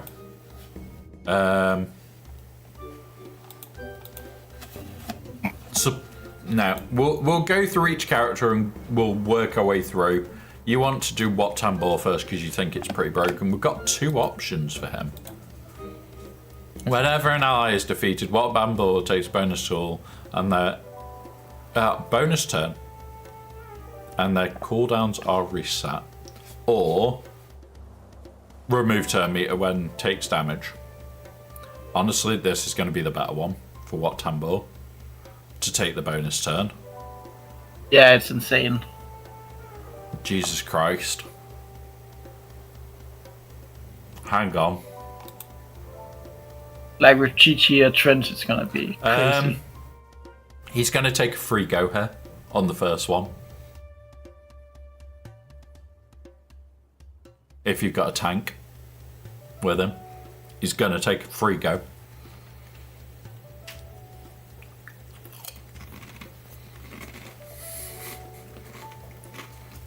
Yeah, so whenever Magna God dies, he's just get instantly revived. Infinitely. Yeah. He instantly revived at 100% health. No protection by the looks of it. And takes a bonus turn. You combine that with then Wat Tambor. Wat Tambor takes a bonus turn, so he can then restack the shield tech onto the revived ally. Making it instant turn and start to recover protection. Oh god. Oh god. And when he dies a second time, he just gets right back. Yeah, because Wat Tambor goes, stand the fuck up, do your job. So oh god. Magna God is essentially a zombie for Grievous. Yeah. A Magna God zombie for Grievous that's potentially 100 times worse than we could imagine. Because what level 6 would you want? You want a tank one to make him ridiculous. I think you want that locked into support to actually get the one. Oh, you're locked into support, so I think how this works. Like probably the big one.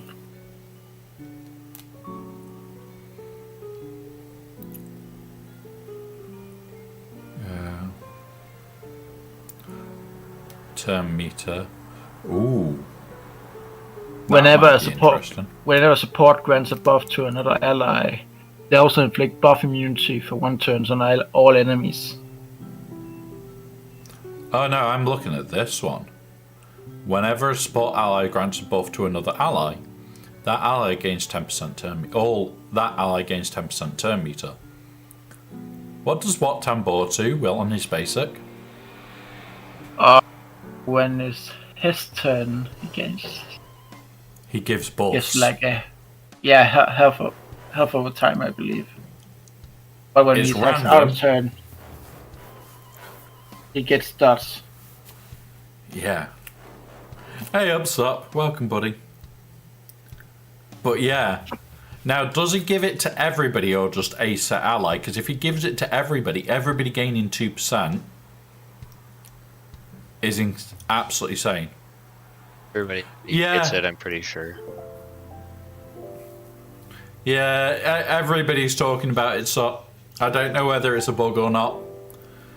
Hopefully it's not, but somebody said for the data mine it looks like it's for the 4th, 5th and 18th that they're doing it. So yeah. But yeah, that I'm interested. That could be fun. But I think the big one is like, let's go to. Yeah. Because it's plus 5% for the tanks. They gain reduce their tenacity by 100%. This is just so good. Yeah, and even the last bit. When support grant a buff to an ally, they inflict buff immunity for 1 turn on it. Oh god. Oh god, yes.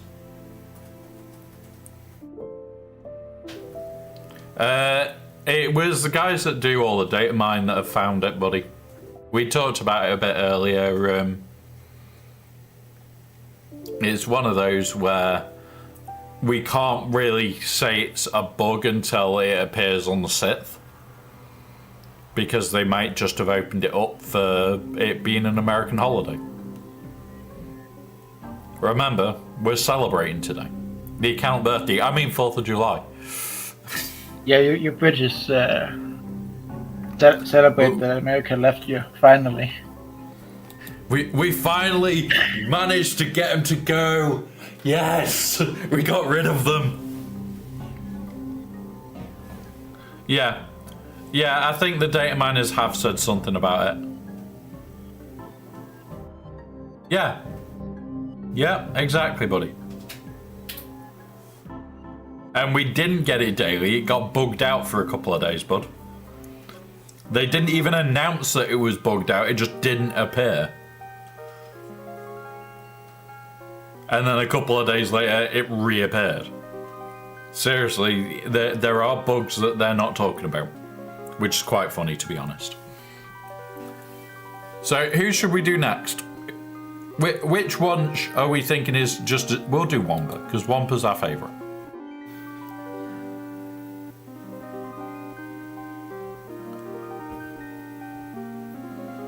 It's one of those sort we need to see what goes on. Because it could be bugged, it might not be bugged, it might be just messed up. We just do not know. It is too early to say what's going on because it's only happened this morning. And it happened exactly on reset. Which for me is 7 a.m. UK time.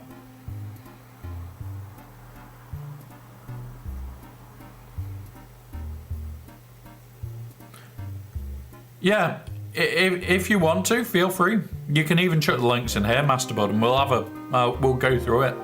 It's one of those.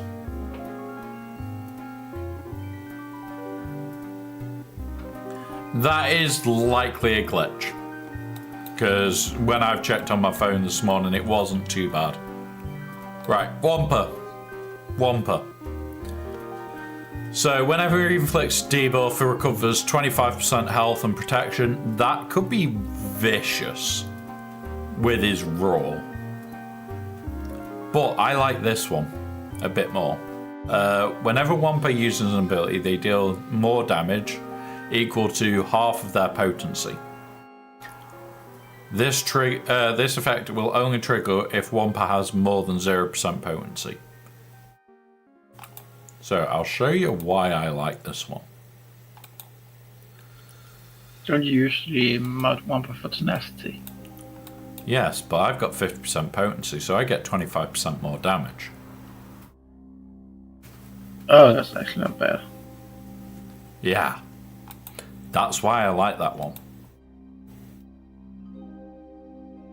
But yeah. It's not considered as a debuff because it's locks. If I remember correctly, the loft ones aren't considered debuffs. Wampa does Traya counter ghast. Plague is considered a debuff. It's only the blue ones. Oh yeah. That isn't. Well, they came up with a whole new mechanic just to mess with our heads.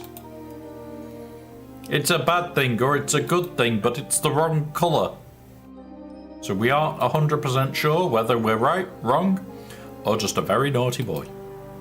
Like a BF Boba Fett can like trigger contract with like the red beat debuff from which Maul has. I forget the name of. Ah yeah, the lock debuff thing. Does Traya count as low gear gas quad. No. Does Trey counter? I'm going to say no, because Treya is a bit dodgy even with against Gast at the best of times. Doesn't the data crunch, Omicron change that? Yeah, it's on armies, datacrons, there's a lot to it. There's not going to be a datacron on their side, but if you haven't got a datacron on your side, it just makes it a bit messier. But yeah, this ability is potentially lethal on some Wampers. Up to 100% more damage. Now, yeah, I'm only getting 25%. But 25% more damage on a Wamper, combine that with... where is it? Yeah. So whenever they use a special ability, they gain or start the battle with protection. I'd honestly want to start the battle with protection up on him. It's one for an attacker. Yeah, he is.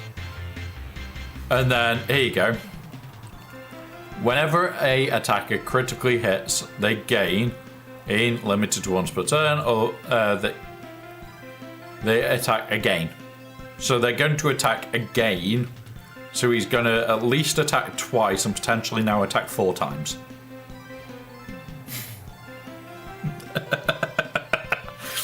Can you imagine how out of control Wampa's about to get, guys? Otherwise, they gain 10% defense penetration stacking. And they've not put up give a Wampa repost. That's what I'm going to get to the stupid ideas that I've had with this level 6 that I want. Whenever attacker attacks out of turn, this is the bit I want. They deal bonus true damage and it can't be evaded. So it gets that's continuous from the first one as well. Yep, it's the happy you left us Americans day. Yeah, we'll get to Dakar. We will get to Dakar because there's an idea I had with Omens as well. Yes, it is the Heartbound music. Stefan, it is the Heartbound music. I absolutely love it. Because I play it a hell of a lot. That is my cooldown game after stream most days.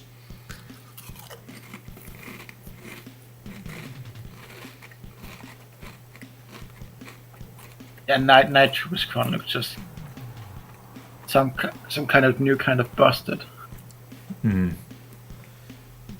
It's just like, oh, Blight, you want some more of that? You want even more of it? Yeah.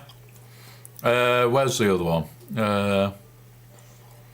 Whenever attacker defeats an enemy, they take a bonus turn. That is going to be tempting the shit out of me. Because you can imagine how fast that could make Wampa go. Like, the riposte is kind of cute as well. Yeah, but riposte he kind of already has, because he always counters near enough. I think it's like 80%. So he's got a high counter rate, so it's like, do I want this, or do I want the bonus turn?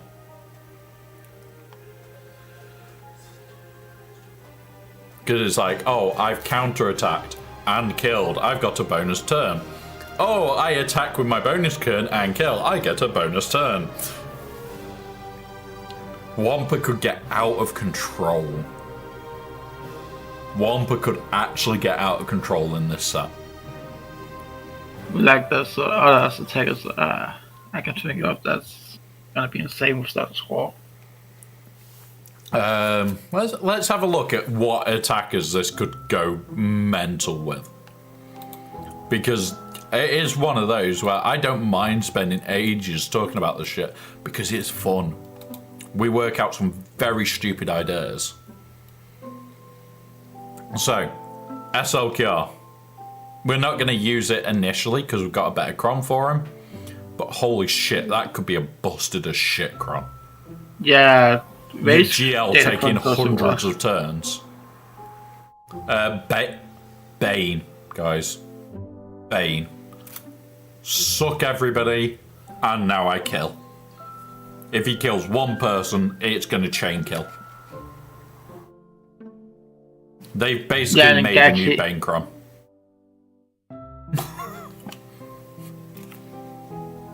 They've made us a new Banecron, guys. And there's also Star Killer. Bow. Star Killer. Bow. Yeah, we've effectively got a new Bowcron. We've got a GG Cron. That could go horrible. I still think Ward is the go-to for Grievous. But you might want to do him with Trench, to be honest. Yeah.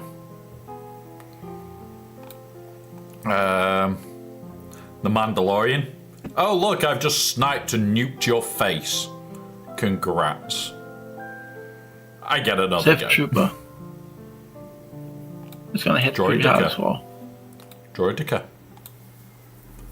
This is not a bad list to actually look at.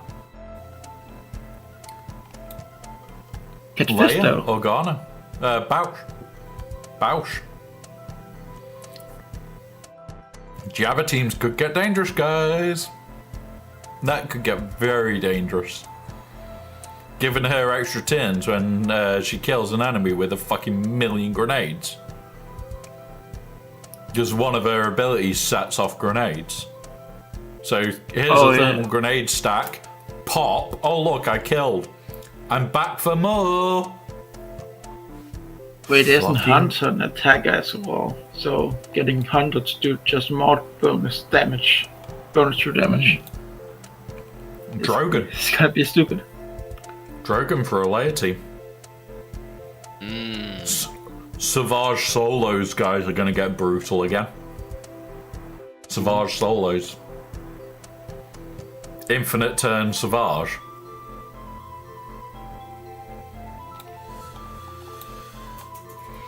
Jesus Christ. These are gonna get dangerous. This Cron set is scary. Nast. Nast solos are back on the board. Oh, you know who we forgot to think about? Malicos. He's an attacker.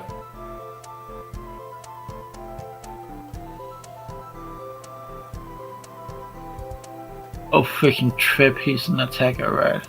Oh wait, he wants to Trip Cron. Never mind. No, I'm talking about giving them the extra turn Cron. I throw rocks. And then I do Vile Thrash. And then it's likely I'm going to throw rocks again. He's just going to go on a rampage once he starts killing. If you give him the extra turn Cron, in theory, the second he's taken one turn, it's over. Because if he throws rocks, he very regularly kills.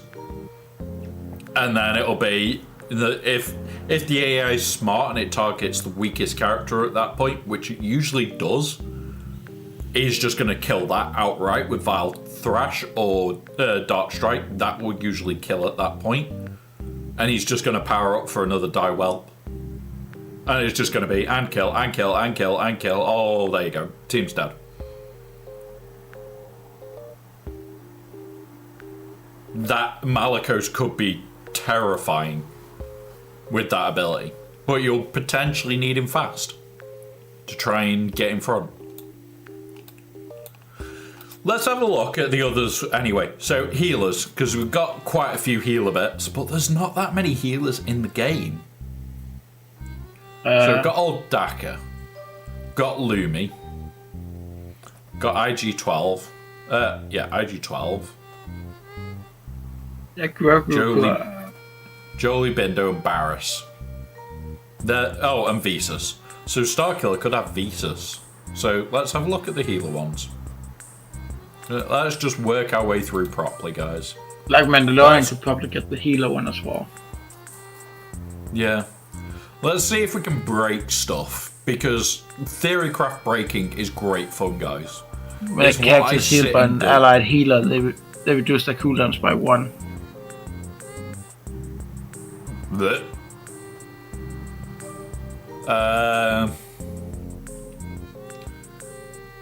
And gain 10% enhancement. Okay. Revived. Alright, okay, so this is going to be very limited. Because there's not that many healers that revive in this game, apart from Jolie and Visas. It's going to make Oh, and Daka. Oh, fuck. Yeah, you want this on Daka. Yeah, when each healer ally is defeated and revived to recover 100% max health. Yeah.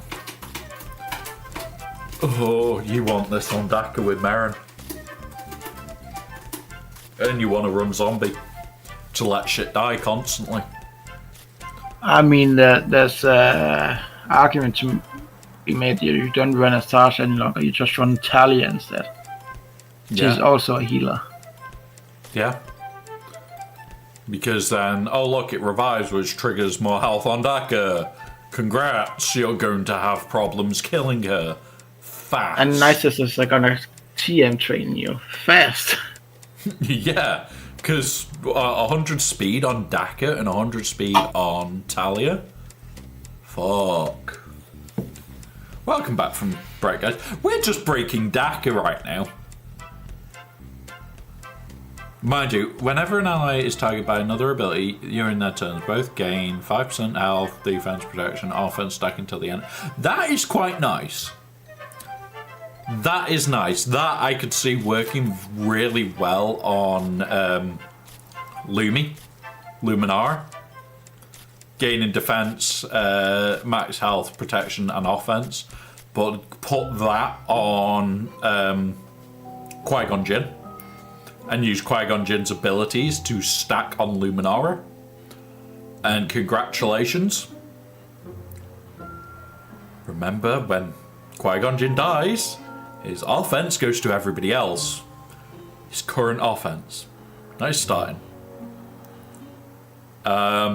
We've got stacking offense at 5%. Didn't the Consulacon looks pretty strong as well? Whatever. Yeah. Oh my god. Some of these healercrons sound really nice. It's just a shame we don't have that many healers in the game.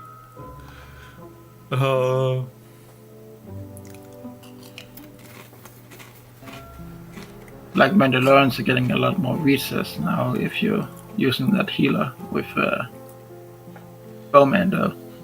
Because Igoku is a healer. This could get annoying. At the end of the turn, enemy heal allies recover health and protection equal to 50% of the enemies recovered that turn. So if you've got a protection recovery team, like Geos.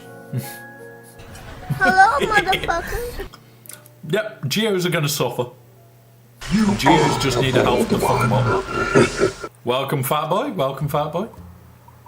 Welcome, everybody. We are currently breaking Datacrons, bud. We're breaking Datacrons and breaking our own minds with stupid ideas. So, hang on.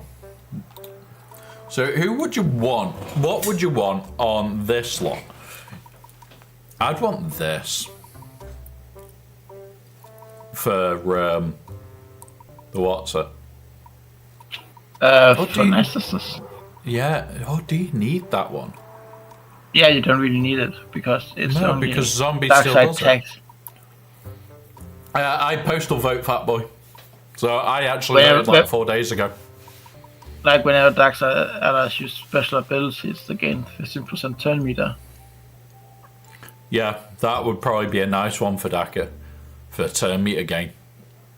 Making it into a turn meter trained team. Like even harder than they already do. Yeah. This could get stupid. We've already broken, what, at least 3 or 4 characters here. And we're about to break freaking Night Sisters, which don't have a level 9. So yeah, old Daka Talia, maybe. Jesus Christ. Like there's also IG-11, which is generically for scoundrels. Fat Boy. It came out the 18th of the 6th last year. It's a month late. Literally a month late for Cal to enter the full time. I was having a look at it before. Wasn't GI half a year late as well? No, GI was 3 days late. 3 days. And everybody kicked up a fuss, but Cal's a whole month late and nobody's saying anything. It's because they expected from CG. We're getting far too used to this bullshit. Right, so we've got tanks and support left to look at. So, tanks and more tanks. We'll do support last. So, notable tanks. We've got Magna Guard that we've already looked at a stupid idea to make him invulnerable. Bosk. Holdo. Have we got a replacement Holdocron? Could we have a replacement Holdocron here? Let's go and have a look. I don't think so. I don't think Hopefully so either. Not. But right, so at the start of the tank, their turn, they gain health and protection. The first time they lose all their protection, they recover 100% protection and gain 50% max protection. Okay, that's going to be a problem on Holdo. Whenever a tank is inflicted with a debuff, they turn for 2 turns. While taunting, they will receive 50. This could be an issue. This could be what you want on a rating. With a fuck ton of health and create a timeout risk. Oh, behind Holdo. Imagine that with DTMG. Yeah. DTMG, Holdo. We're gonna just look at just that one. Oh, there's also like the last one. Tanks allies start with damage immunity. Yep. And these don't matter in what's it. So General Kenobi with that one. Holy shit, that could get annoying fast. L3 with damage immunity off the start could get annoying fucking really fast. Like base, he has a crit taunt as well. So you give him damage immunity. Hang on. Night Sister. Chrysanthemum. Raka.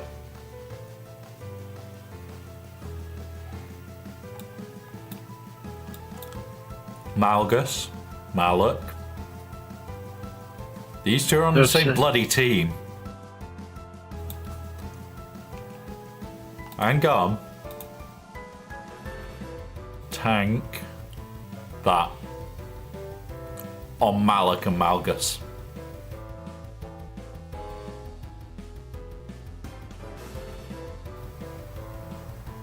Because Malgus is going to become an absolute monster now.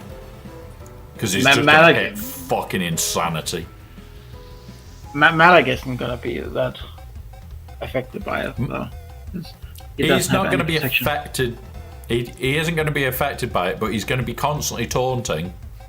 Because you're going to have to debuff him to try and stop him. And they take 50% less fucking damage. Because they're fucking taunting. And when you crit Malak, you get feared as well. Yeah. So it's, oh look, Malgus with that.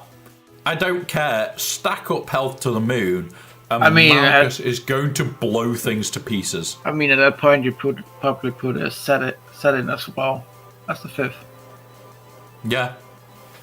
And just watch things get blown to bits. What 3 would we want? We want Dark Side. Yeah, it'll be the recovering tanks.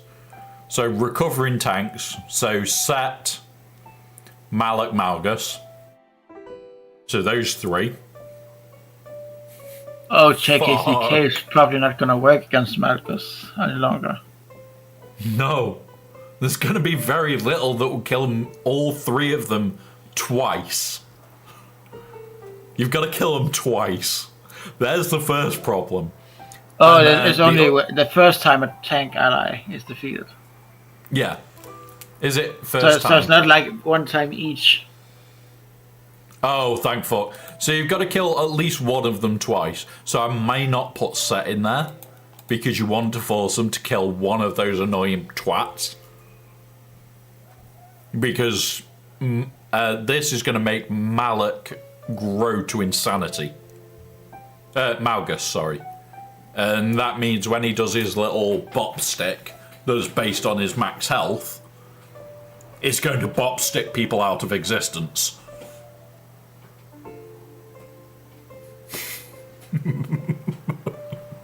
Yeah, that's not going to be... That's not going to be nice. And he assists whenever allies use special abilities, which means, oh look, you start using special abilities, he stacks more health, because you'll attack twice.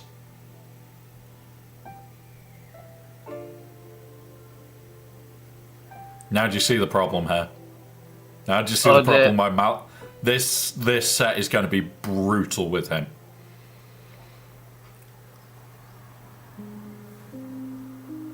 So I might actually be shitting myself going up. Whenever a tank ally is critically hit, they gain a 100% crit avoid.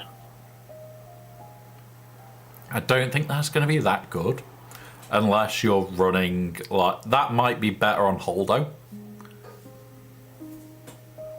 to make it in a very annoying team. So all of a sudden you just can't hit it. At the start of turn, if no Galactic Legend tanks have more than 50% damage meter, they receive... No tank allies have 50% or more turn meter. That could be interesting. That could be very interesting. Reducing the damage on them instead. This is still my favourite by far. Yeah, the first one. Grit, yeah, grit is interesting, don't get me wrong. But Malgus. Oh, if Revan. Just those three with this.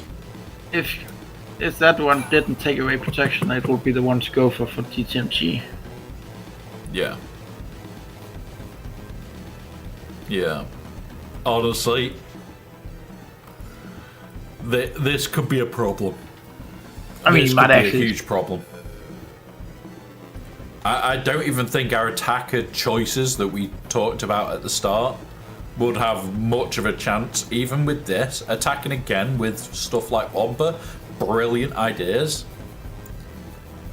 Or the riposte to get that, or take a bonus turn. You're gonna have to take hundreds of bonus turns to get through something like this on Malik or Malgus. They're not going to drop easy. Not when you also go, oh, we're playing with stats like health and protection. Out of all these, defense is the drunky stat. But this defense isn't. You would want 100%-ish defense twice up here. Out of these, I wouldn't want defense down here because they're not worth it. Up here, defense is like God tier. Because a minimum of 150 defense %. You put that on Malik and Malgus when they've also got, like, say, call it 30% off this and another 15% here, so 45% extra health on those two. Actually, with then 150% defense, then with the recover, then you add that bullshit to it. Can you imagine your opponent wanting to cry? Because that's what you're going to do to them. You're going to make your opponent cry with this combo. Jesus Christ. What did the trip do again? What? That character 000. 000. We'll have a look in a minute. Because we're going through, we've got supports to do, which is the dead last.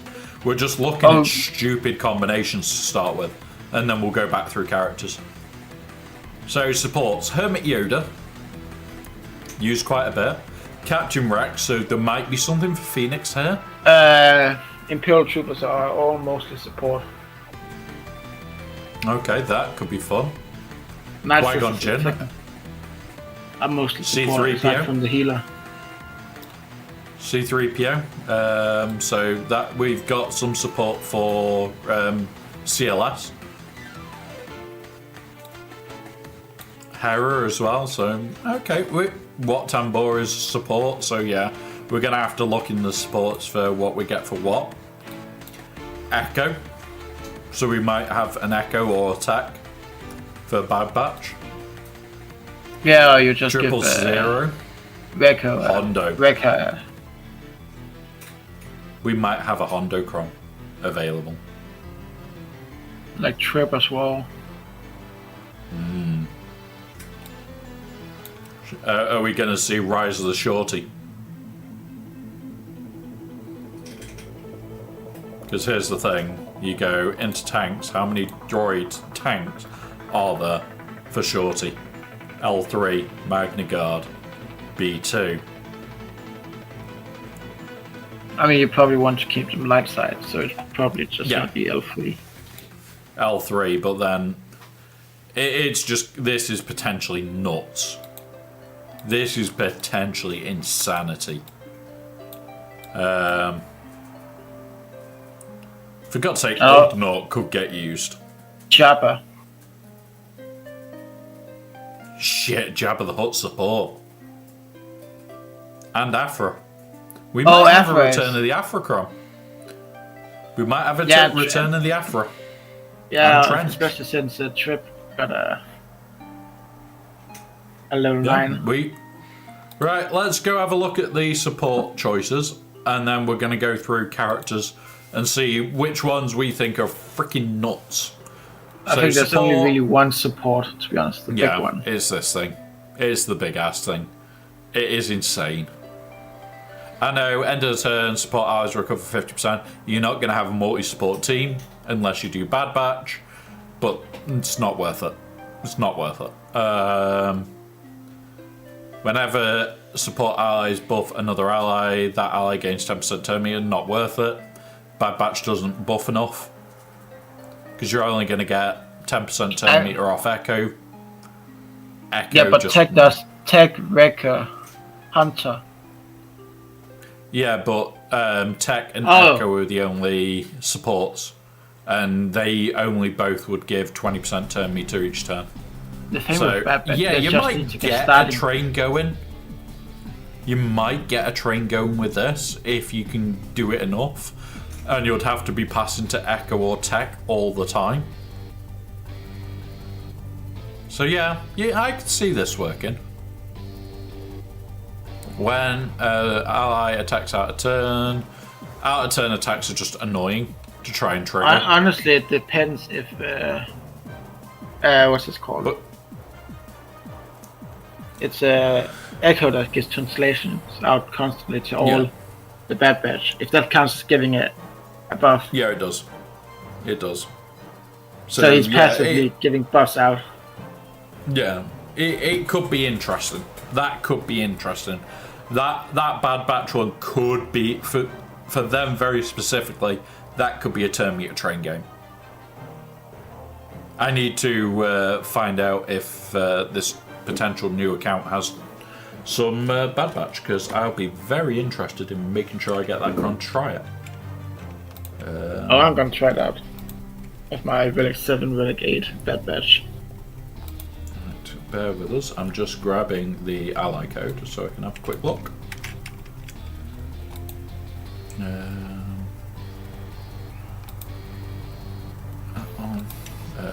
it's SWGH, that one. And then go on my account. Yeah. And then I'm going to replace with that account. Right, let's have a look at this quickly. I'm not looking on stream for a very valid reason, because I don't want to show what's coming. But you guys know him, so... No, he doesn't have Bad Batch. God damn it! Aussie Mike, tell him to sort his Bad Batch out, if you're still in the chat. Tell him to sort his bloody Bad Batch.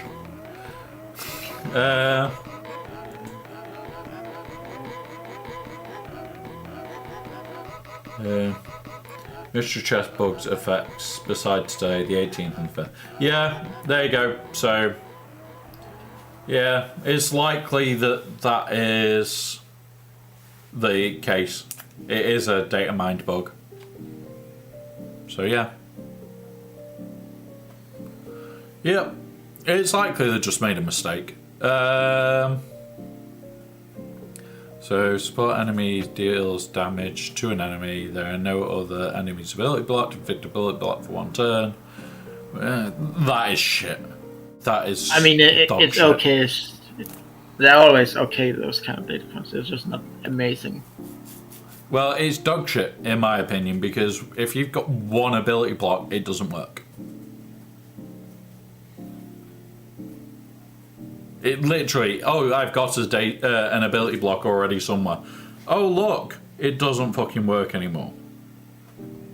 Oh, actually, with Bad Batch, when support gains grants support to another ally, they inflict buff immunity on all enemies. Yeah, again, another one. And with how translations work, they're gonna get it constantly. I would say potentially the support allies buff another ally might be even stronger, because that ally gains 10% turn meter. Translation goes to everybody every turn. Do you see what I'm thinking? The whole team suddenly steps forward 10% turn meter. Then if he does his little thing that gives buffs and removes buffs, oh, congratulations, you've now got another 10% turn meter. And then Tech goes, here, have a bomb. Oh, whenever a support inflicts debuffs on the enemy, all allies get benefits based on the rolls. Yeah. Sort of something like Mara Jade's just gonna... Yeah. Is Mara Jade?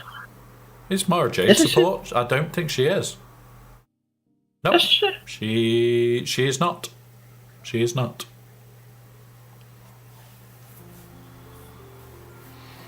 I'm assuming Mara Jade is an attacker.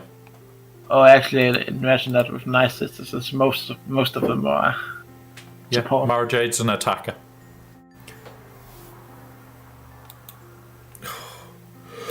Some of these are broken. We want healer for Night Sisters because of Daka. Because that's just going to make that squad wrong in so many layers. Maybe you don't, actually. Maybe you want the support. Because Night Sisters are always running 3 supports. So, whenever a spot ally starts their turn, dispel tenacity up from all enemies. Okay, fair enough. And then reduce their tenacity by 100% till the end of the turn. Okay, so you're going to literally flood the field with plague. Because they're never going to be able to stop it. Whenever an ally inflicts a debuff on an enemy... whenever a support inflicts debuff on an enemy, all allies benefit based on their role for the encounter. For the rest... Oh my god. Okay, you want this. Shit, you want this. Because it's only going to make them harder. It'll make Zombie harder to deal with. It's going to make Merrin's ability to just pass plague insane. Whenever a support grants a buff to another ally, Now, they don't usually buff themselves, do they? They still do gain a bit of buffs, which... Let's have a look. Have we just found a potentially busted Kron? Right. Inflict plague for 3 turns, but okay, that's going to be a problem. That's inflicting plague. Nobody else benefits. Okay. No. Okay, next. Sarge. I think she does on something. Dispel all buffs on all enemies, and Night Sisters recover 40% health for each buff they have. Allies recover 10% health. Okay, so that's no good for us. Endless Wrath. Inflict defense down. Okay. Feed. So 20% health recovery thanks to that. As long as that, okay. That's down.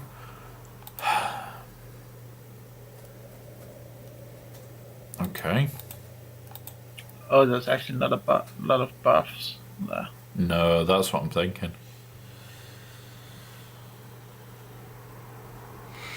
Unless Marin gives buffs, there isn't any. Which I'm pretty sure she does. I mean, she's definitely has magic stealth. Yeah. And all allies recover 10% health. Marin dispels all buffs.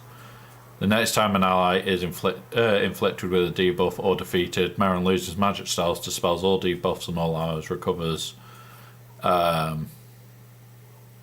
receives a random Night Sister ally with 50%, cannot be targeted, damaged, and when she comes out of magic stealth, she does that stupid thing, doesn't she?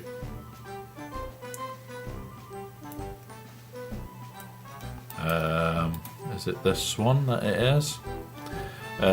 Defeated in the encounter, Mary gains 100% turn meter. When an ally is defeated and revived again, she gains 15%, 2% relic.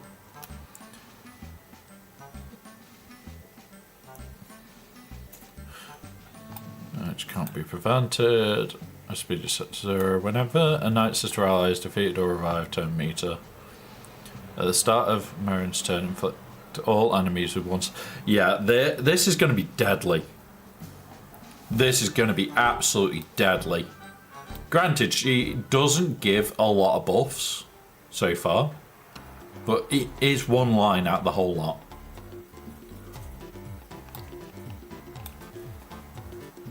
Okay. So whenever a Night Sister ally is revived, grant all allies instant death immunity. So there's a buff, which can't be copied, dispelled, prevented. It's not a blue and there's buff. a 20% chance. Oh, it's not a green one. Oh, it is a green one. It is a green one. So it is a buff. To inflict all enemies with 1 stack of plague for 3 turns. Yeah. And she's support. Which means, I think we want this. I think we do want this. I think we want this because shit, her potency is going to skyrocket. And so because it's inflict a debuff. And so once her Dark potency goes and a sash, so it's just going to be stun city as well. Well, Daka is going to become tenacity hell, so you're never going to fucking stun her. Asajj is going to become she's support. So, holy shit, you're never gonna fucking avoid even more plague. Townsend's gonna be plague central. And eventually Zombie's gonna get so hard to kill, you're going to be poking it and going, please die, please die, please die. Like, I imagine they get rid of one of the Night Sisters early, then man can just attack over and over again to stack and stack and stack and stack. We haven't got any level 9, so I'll probably leave this at an 8. 1. If I can get the perfect roll, I might take it to 9 just to see what team it's meant for. But it's just like, yeah, this one might be one of those stop at 8s and laugh.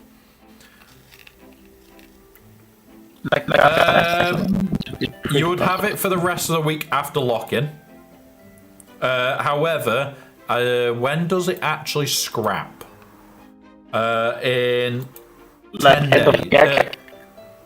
Yeah, end of GAC. However, we've got another TW before that. We'll have another TW before that. Oh, well, we have 2. No, only 1. Never mind. Ignore me. Yeah, we've got another TW incoming.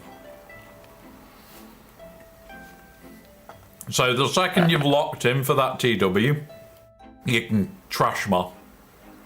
You can literally just trash them at that point.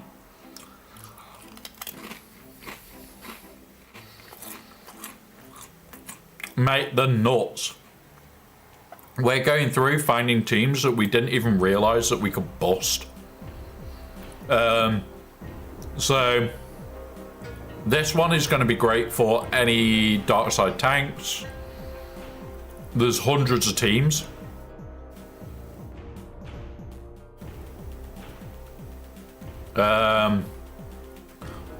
There's the protection up, which is going to be good for Wampa, because you can bust Wampa up. Light side, again, there's at least 2 or 3 of these for different builds. These is like Night Sisters. You've got a tank build for freaking Ray that could actually become a problem pretty damn quick. Sith Empire. Well, Sith Empire, like if you've got Malak and Malgus, holy shit, you are going to turn into an unkillable. Yeah, and eventually it will start one-shotting anything. Yeah, it will be. It's going to start one-shotting anything. Oh look, there's something in front of me. Oh look, it's dead. The longer that fight goes on with those two, yeah, fuck it. This is going to be bloody goddamn lethal on Night Sisters. Along with about 10 other teams, because it's also going to be lethal on bloody Qui-Gon Jinn. Qui-Gon. Of all teams, this is going to be lethal on Qui-Gon as well. But the healer ones we've been looking at and going, bloody hell, it's actually good all over the shot, because this is another good option for Night Sisters. It's a good option for Bo as a team. Yes, that's how login works. Yep. And the attackers, holy shit. It's all just good. It's all just good. This one, with Wampa or Savage or what were the other ones that we said about? Nest. All these weird little solo teams that we already run that just are lucky. Once it defeats an enemy, take another turn. Wampa usually, once he takes one turn and does the first kill, the next turn he kills something, the next turn he kills something, and the team just gets ripped to pieces. That is going to destroy things with Wampa. Wampa is about to become a god.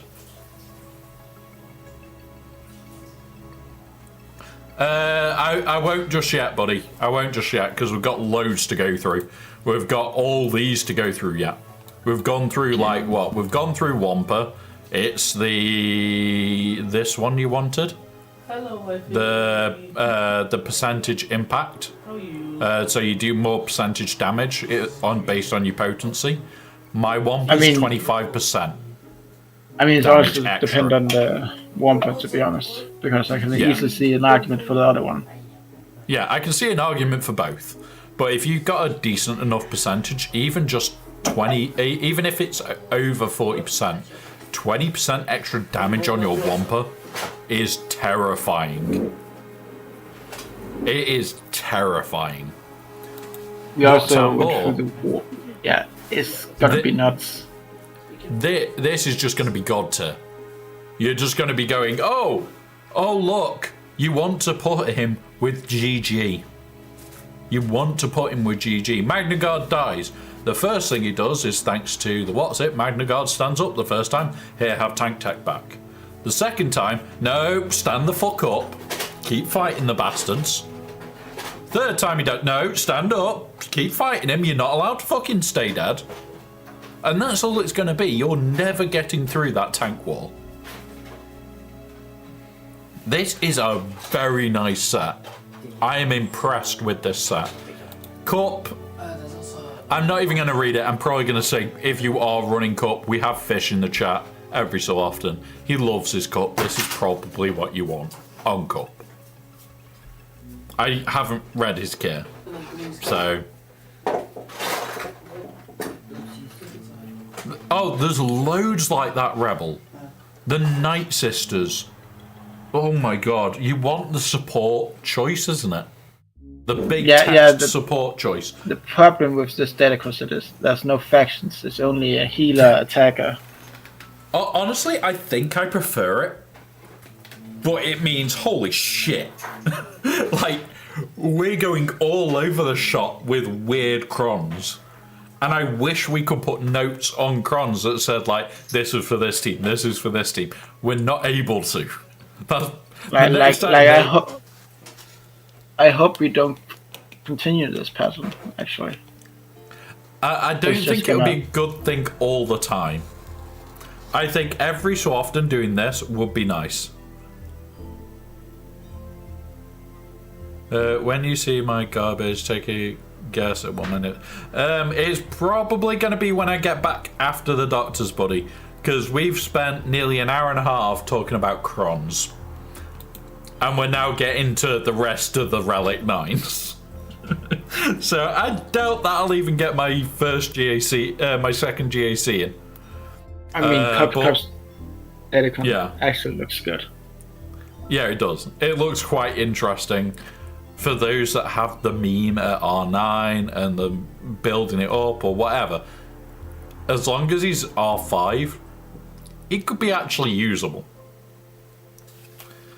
And remember, it's generic, so you could just put a... Yeah, exactly. He's an attacker, isn't he, I think? For Cup.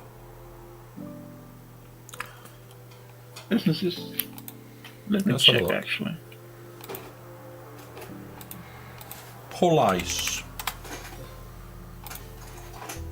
No, he's support. So yeah, you want the level 6, you want the maximum text one. Because that thing will be dangerous. I don't know if he gives out buffs, but if he inflicts a debuff, which he probably does somewhere in his kit, this is going to get dangerous. And the fact that it's 0% tenacity on them. Or minus 100%. So unless there's stuff like Wampa, they're going to be annoying. Cobb has a 70% chance to inflict offense downs for 2 turns on his AoE. There you go. There you go. And then and a stun on basic. Here, he's on light side. Whenever an ally uses a basic ability, they gain. No. Yeah, well, you could do this because you'll get then this trigger. Grants a buff to another. Oh, it's another ally. Yeah, it's another ally. It's light side we want. It inflicts a debuff on an enemy. Yeah, so you probably want that with him. Just take the 2% extra damage. Or critical stack. Light side allies have 24. Yeah, so it's either going to be this one or this one. The stacks. That's where I see Cup. In a way, I do like this way of them doing it. Right, let's have a look at 000 then. This is one we've been waiting for. Whenever an ally uses an ability, okay. Whenever he uses an ability, sorry, they deal more damage equal to their tenacity percentage. This effect will only trigger if... Okay. What's the base percentage of 000? That is an important question here.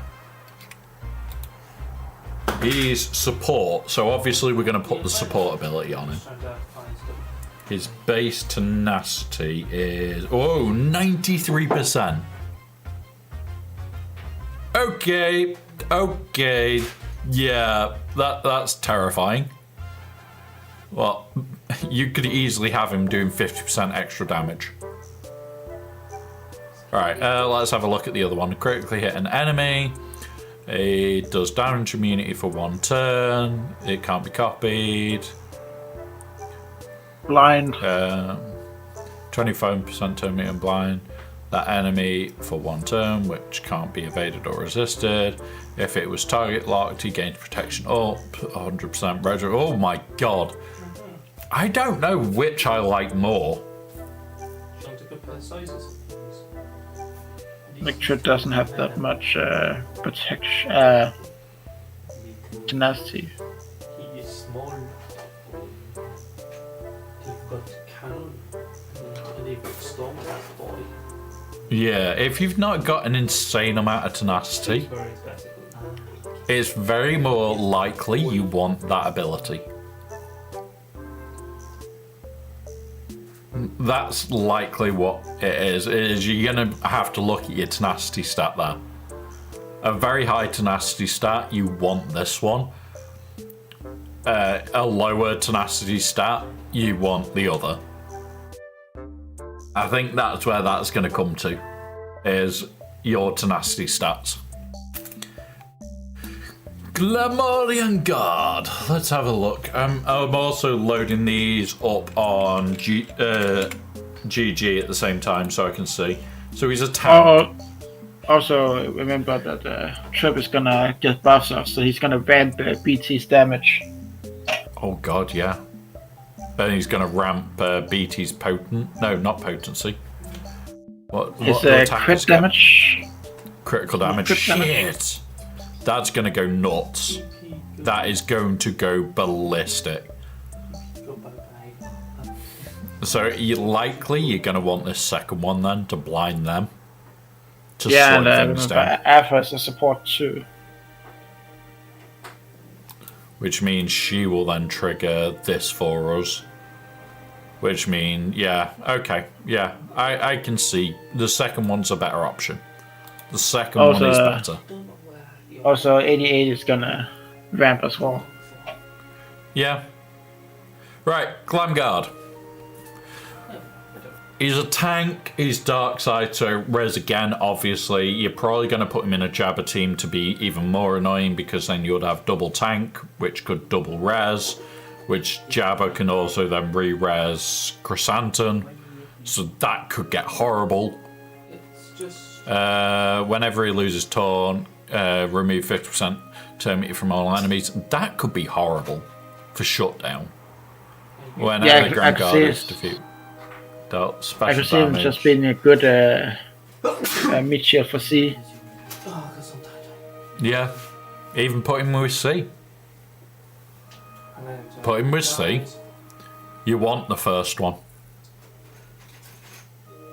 You want the first one. You honestly want that remove 50% turn meter from all enemies whenever he loses taunt. So when he dies, he loses taunt and you fuck the team up. Because he's going to die. But he's going to res himself the first time, so he's going to be a pain in the arse to get through.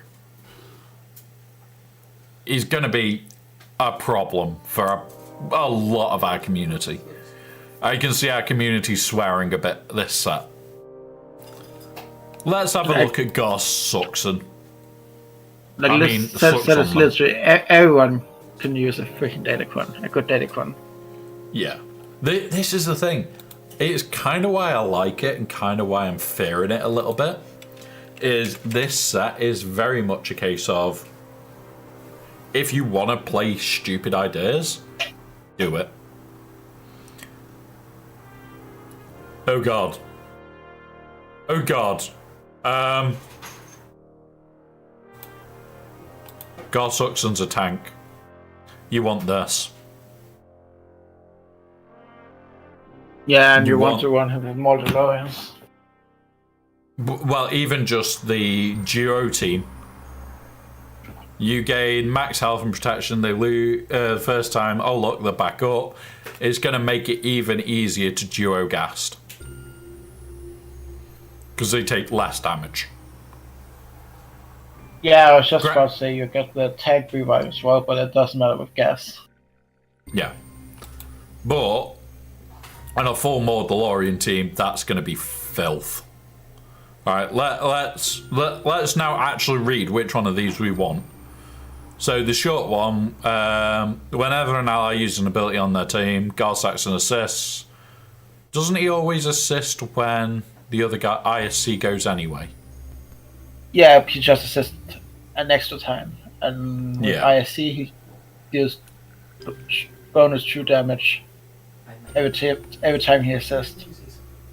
Okay, so that getting an extra assisted damage, dealing 50% more damage could be a good thing, but in a more DeLorean team, that could be even better, and we could just tear things through. So let's have a look at this long one. Inflict speed down on an enemy. Whenever Gar-Saxon inflicts speed down on an enemy, he also inflicts vulnerable, can't be copied, dispel, evaded, or resisted to all enemies for 1 turn, and his cooldowns are reset. So what gives him the ability to give speed down? Is it the big one? If it's basic, it's gonna be huge. Yeah, it is his basic. On the hunt. Oh, then it's definitely the first one you go for. Yeah, this is the better one. Because you're just going to trash the entire team with vulnerable. Whenever Gar-Saxon attacks out a turn, he blinds the enemy. For fuck's sake. Fuck. Like, imagine that with more DeLoreans. Imagine this with Imperial Super Commando. Oh, look! That's this whenever. Yeah. Right. Guys, Gast is dead on defense. Gast is dead on defense. Like, do not take Gast on defense. Such yeah,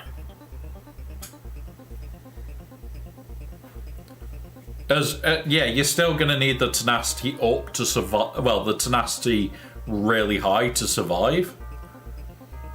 Which is why I'm building a potency Gast to trip people up. So if they don't check and they try and 2-man it because they think, oh, I can 2-man all these, then yeah. Oh, can you shut the window because Dum Dum's looking at it and he's probably going to try and jump at it. Yeah, bluff it. No, you can roll the blind up as well if you want. Right. Emperor's Nest. That's scary. Right. Emperor's Nest is immune to max health reduction. Oh god. Right, so that's the usual way we kill Nest. Reduce it to piss all and then smack it to death. So, Jeremiah, Riven doesn't work any longer. Yeah. Whenever Nest inflicts a debuff, which she fucking always does, on an enemy, she gains critical up for 20% until the end of the encounter, guys. Oh fuck. Whenever Nest uses a special ability, okay, she always fucking does. She attacks again, dealing 20% true. Oh my fucking god. Alright, guys, if you have Nest, this is the one you want. I've not even read the other one yet, and I can guarantee it will not be as good as this. This is going to be the thing you want to get. I remember, Nest isn't just a solo, she can be used on other teams. Exactly, but she's going to turn into a solo beast. Like, imagine this with the BAM squad. Do you want to make a grown adult cry? Oh wait, yeah we do. We do it all the time. So whenever she attacks out a turn, she's exposed as a target for 2 turns. That's pretty nice as well. At the start of her turn, Nest damage is increased by 10% to stacking for every enemy turn taken before this turn until the end of her turn, and will assist the next. Oh my god! Will assist the next other allies.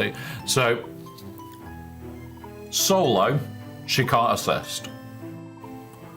But solo, her damage is now ramping fucking quick. Because she's at least going to have 50% damage stack. Because they take 5 turns. You use this on something like, let's say Phoenix. Because we can use it to clear Phoenix. They're going to take a lot of turns in between Nest turns. I'm thinking possibly a Star Killer. Yeah. You could potentially solo things with Nest again properly. Because if Star Killer's taken, call it 10 turns, 100% extra damage on that swing. No. Everything is going to die. And then she attacks again, doing 20% extra true damage. She gains critical up because she's going to debuff fucking every fucker, and she's going to expose them all. This is deadly. That is a deadly motherfucker. No, the second one, when she's defeated, no.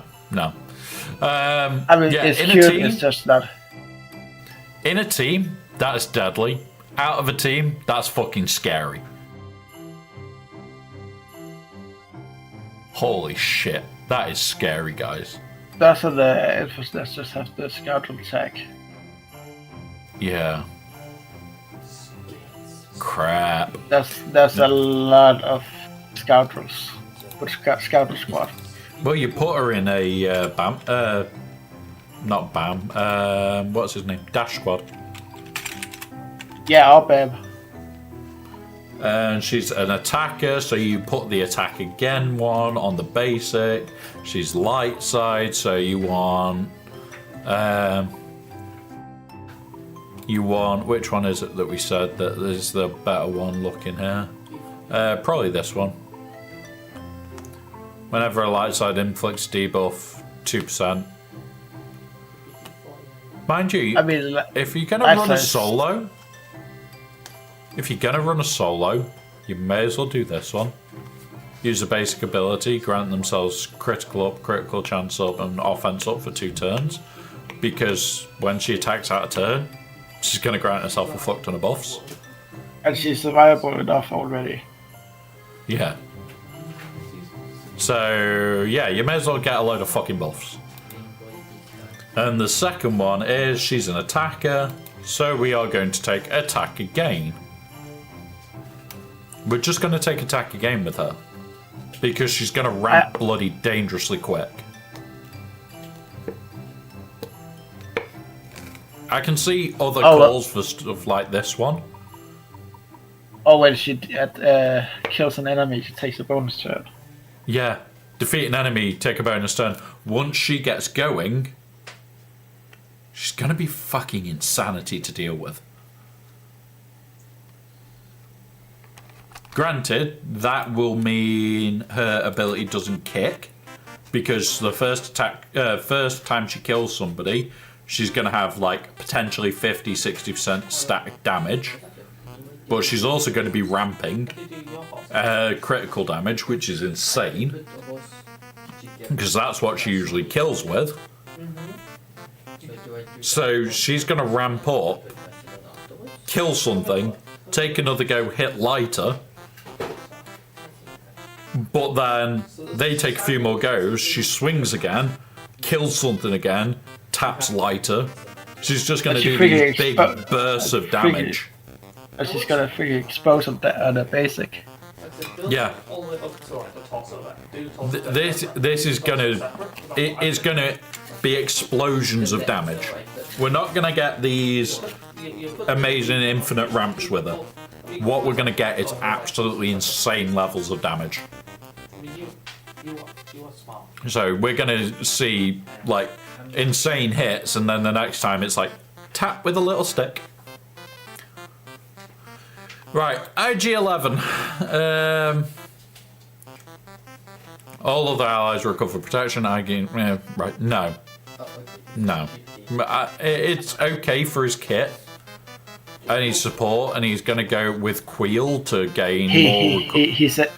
He's a healer. But yeah, honestly, yeah, he's a healer, so he's gonna want this thing. But none of us use him enough as it is. Because he has to go with Queel to be effective. Yeah, it was in a light speed pack, so you're gonna see him more, and yeah, you're probably gonna see him with Dash. But if on that Dash team, I've got those two. And Dash, I'd prefer to throw out Fizz Nest. Especially with that. I would much prefer that. Because then you're going to get, at the start of a turn, stacking damage, and will assist the next turn, I take a turn. I mean, IG can also go a lot on a lot of teams. Mm. Like, as long as cool out, you can just put 300 scoundrels. Like, Bam is gonna be good with potentially Boba Fett, Django. Bam won't move away from Bo because he ramps with Bo so fast. Because remember, if she uses any abilities at 20 whistling birds. Yeah, but a lot of people actually use Bam for other things. Yeah. It's a bit nuts to use Bam for other things when he is that good on that team. I mean, a lot of people use armor instead of Bam. Yeah. I can see reasons for it. But I'm crazy. And I like watching ramping insane damage.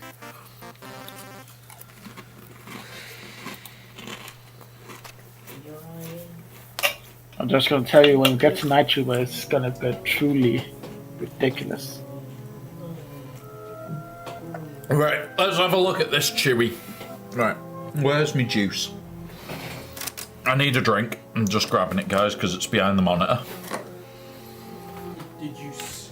Right, so there's fucking Chewy. What are you, first of all? Because I do not have a clue. Bandor Chewy. He is a tank and light side. So already it's going to be... We know the tanking stuff that is the better ones. Recover 20% health and protection when he attacks out of turn. Meh, okay. Don't know how regularly he attacks out of turn. Like that much max health and max protection per relic amplifier level. Yeah.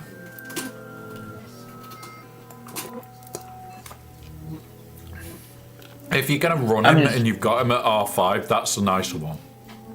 I would say. A lot of people have him R9 for the special mission. There you go. So why would you want to recover health and protection when you can start with going up, what, Relic 9, so it's 5%, so it's 45% max health and protection. And damage received is reduced by 15%. I also believe that Vandor on his special deals damage based on his health. Let's have a look. Like, as long as he's prepared, and on the dash he's prepared constantly. So, deal physical damage based on Chewie's max health instead of attack damage. Attack target enemy twice. Target other ally recovers equal to 50% of the damage dealt. Chewie then targets and then Chewbacca and target other ally gains protection up for 2 turns. So, yeah, I would want this. If you're gonna have him and you've got him at Relic for having this Cron, I would want that. The Relic Amplifier bonus. Because even at R4, you're getting the same as this. But you're getting it to start off with. Which is his max health. Meaning, god, yeah, he hits harder. This is the combo you want there. Yeah, and especially if you have the dash Omicron. Yeah. If you've got the dash Omi on, this is, yeah, Vanador with dash. Vanador dash, IG, Queel, Nest. Put the Nest Cron on. Okay, I don't know what to do, Chef. Or if you want to save Nest for solo, you've got the Vanador Cron. So far, the IG 11 Cron is like, no, I don't want it. I really don't want it. I mean, you can use it like on Source Team or something. Yeah. It's one of those, the type of teams that you would want to use him on. So far, this is the one we can all skip. Because Vanador is a better choice, and Nest is a better choice. Like, he can potentially go on a raid team as well. Yeah, maybe. Right, this is the swear word of this one. Because she's a healer and light side, and part of the Star Killer team.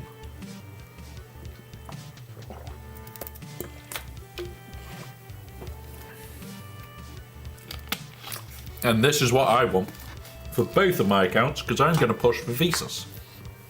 The first time she is defeated, if there is at least one other ally, revive all defeated allies.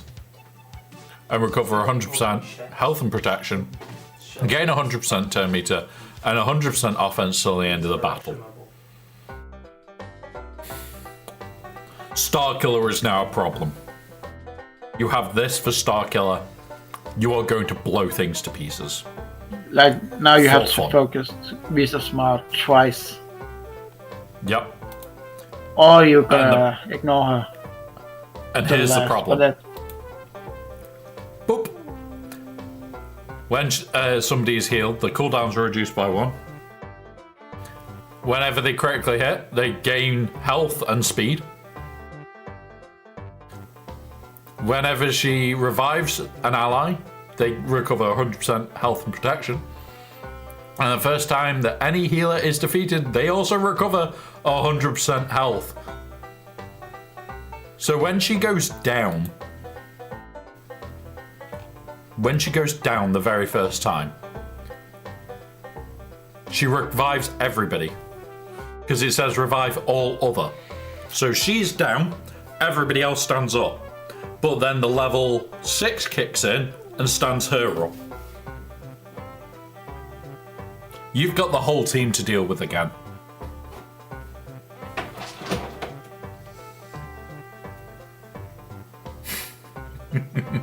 That if you see that Kron on a Star Killer team on defense, that is an FU team. That is an FU team to the hell, because you can guarantee, absolutely guarantee, number one, it has to be light side. It's going to be something like what, recover? No, it's going to be this one. Whenever they use a basic ability. I don't think it really matters, to be honest. Whenever they use a basic. Or, no, actually, it's with Star Killer, isn't it? Oh, no, it says light side allies, so that won't apply. You need... No, it won't affect Star Killer. None of them will. Yes, so the low fee is just not going to matter that much for that team. No. It's going to be something like Dispel. In fact, actually, at the beginning of your turn, light side allies have 25% Dispel buffs on themselves. So she's got a chance of getting rid of any ability blocks.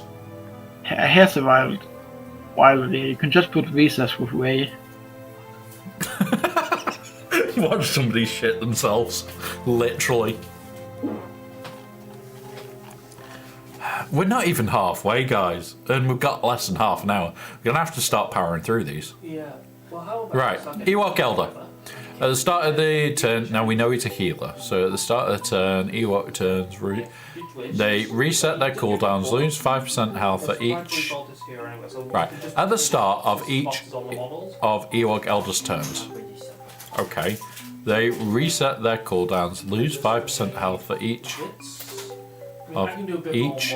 Right. It's because I'm hearing voices at the same time, guys. I do apologise. They reset their cooldowns and lose 5% health for each turn. Each ability was reduced. It basically just means Elder always has revive handy. Yeah. Ewok Elder can't be defeated this way. Right, so he's losing health, but he's always going to have that. Right. It's good to have if he's the only Ewok, which he is. So this could make the Ewok team more dangerous. He is a healer, so you've got that heal mechanic where he stands back up when he does die. Wait until he's been one. Yeah. Right, let's have a look. Which one are we going to be wanting here? Now, remember, we use Sabine with our... we use Sabine with both because we don't have enough Mandos at the moment. So I'm more looking at it from that side, but we'll also look from the Phoenix side. Whenever an enemy takes a turn, Sabine Wren takes a bonus turn. Oh my god. During this... This turn cannot trigger the event. What? Right, Sabine is deadly. Sabine is going to wreck face in either team. Yeah. You want the top one. You want the top one. D3 clusters, you can do up to...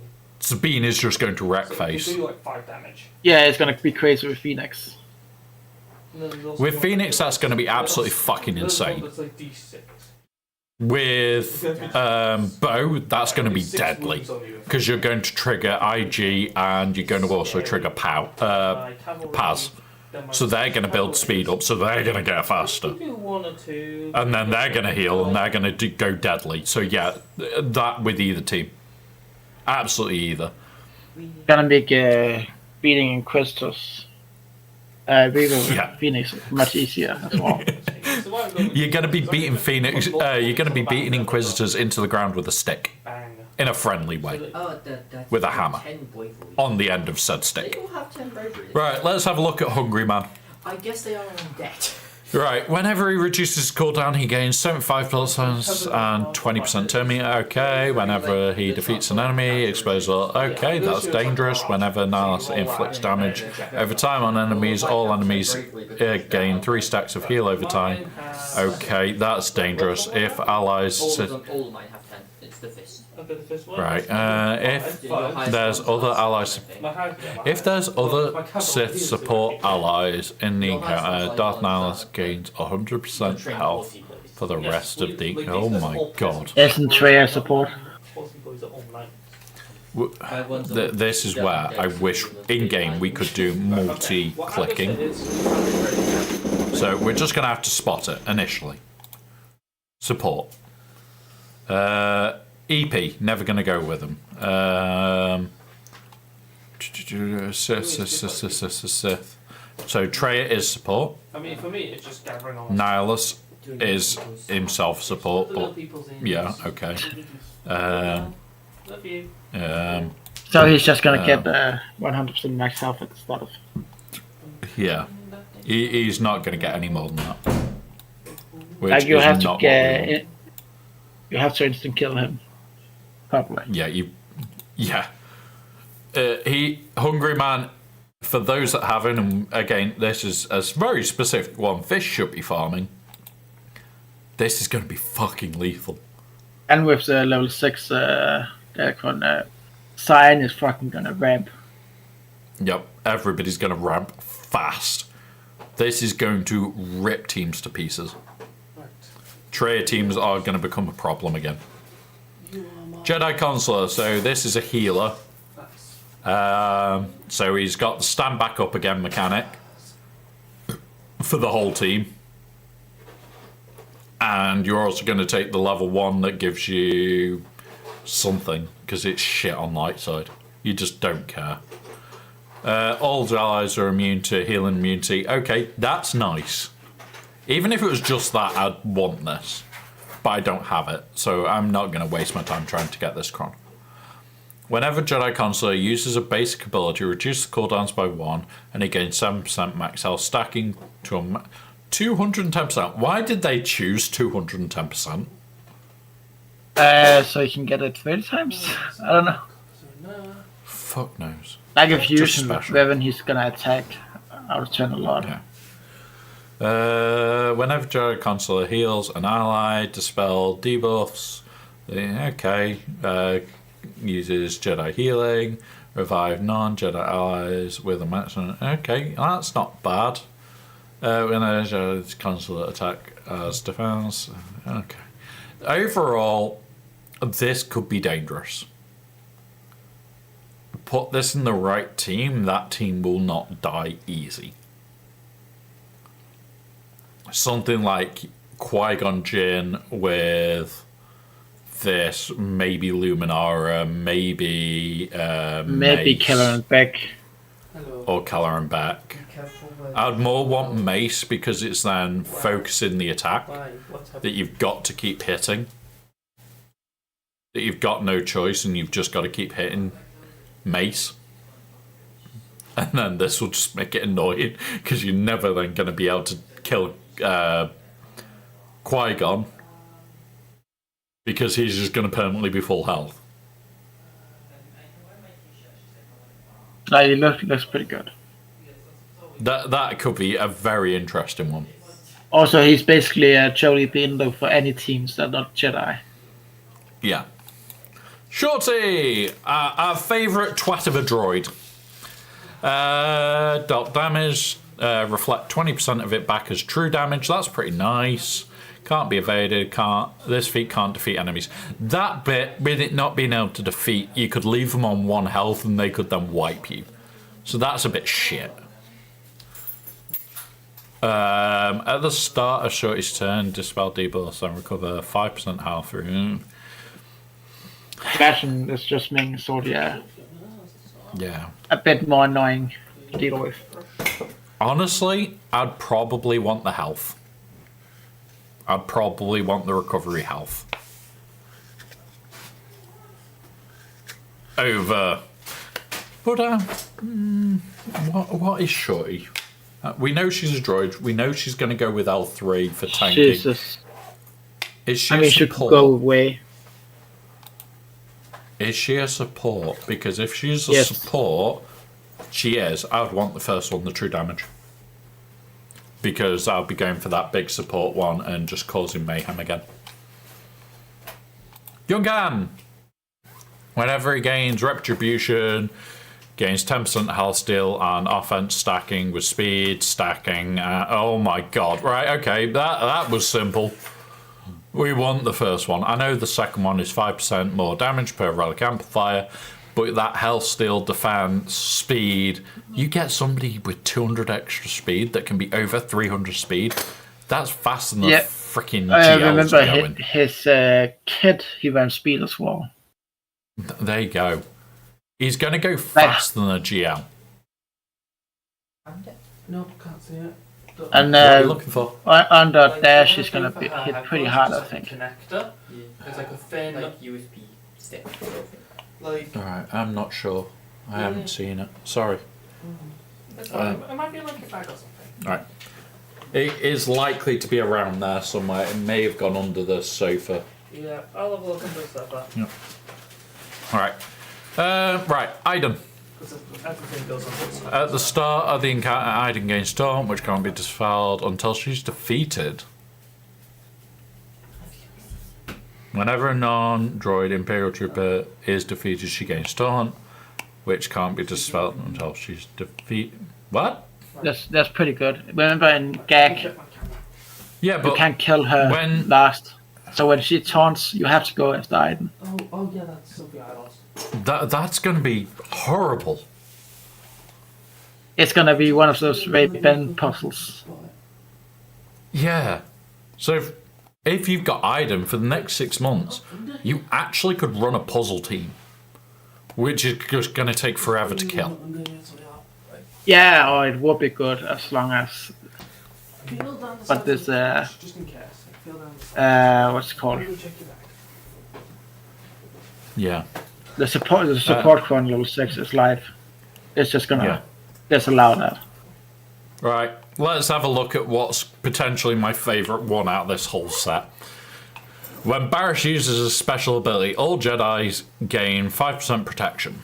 15% protection for the rest of the encounter. That is going to be a problem. Whenever she gains turn meter, all allies gain 10% max health to 150 again for the rest of the encounter, and she dispels all buffs on random enemy. That is going to be a pain in the arse.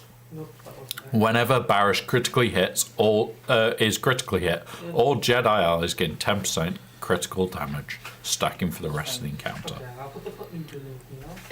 So, this is gonna be strong.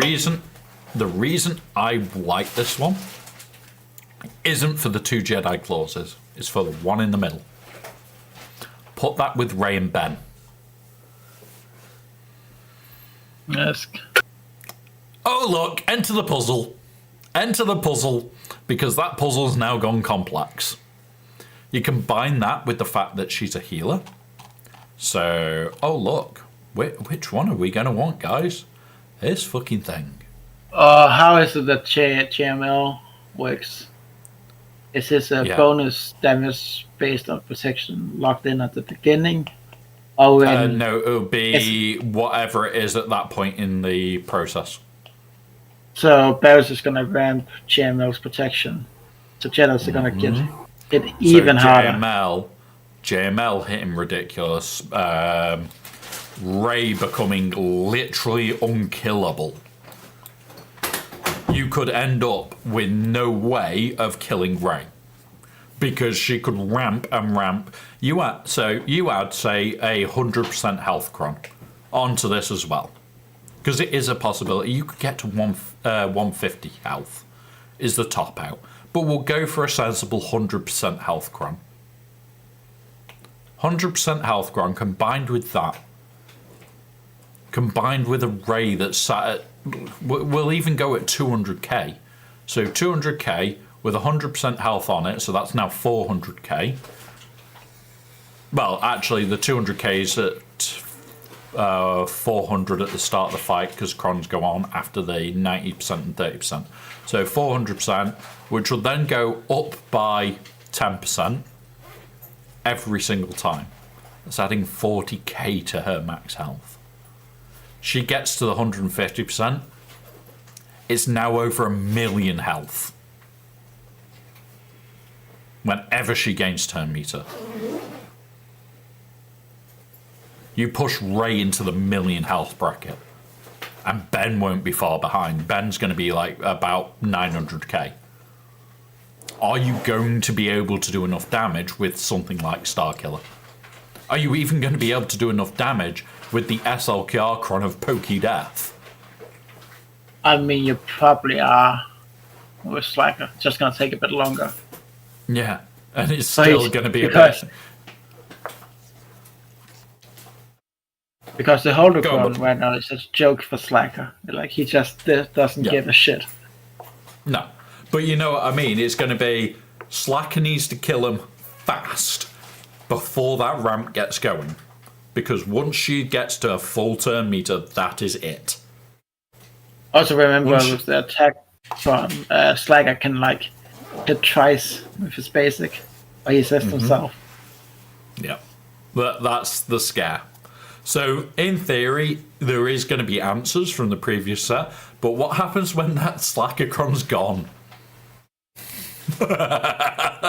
This is what everybody forgets to think about, is don't forget about this cron set being the cron set that we're countering and we've got everything available.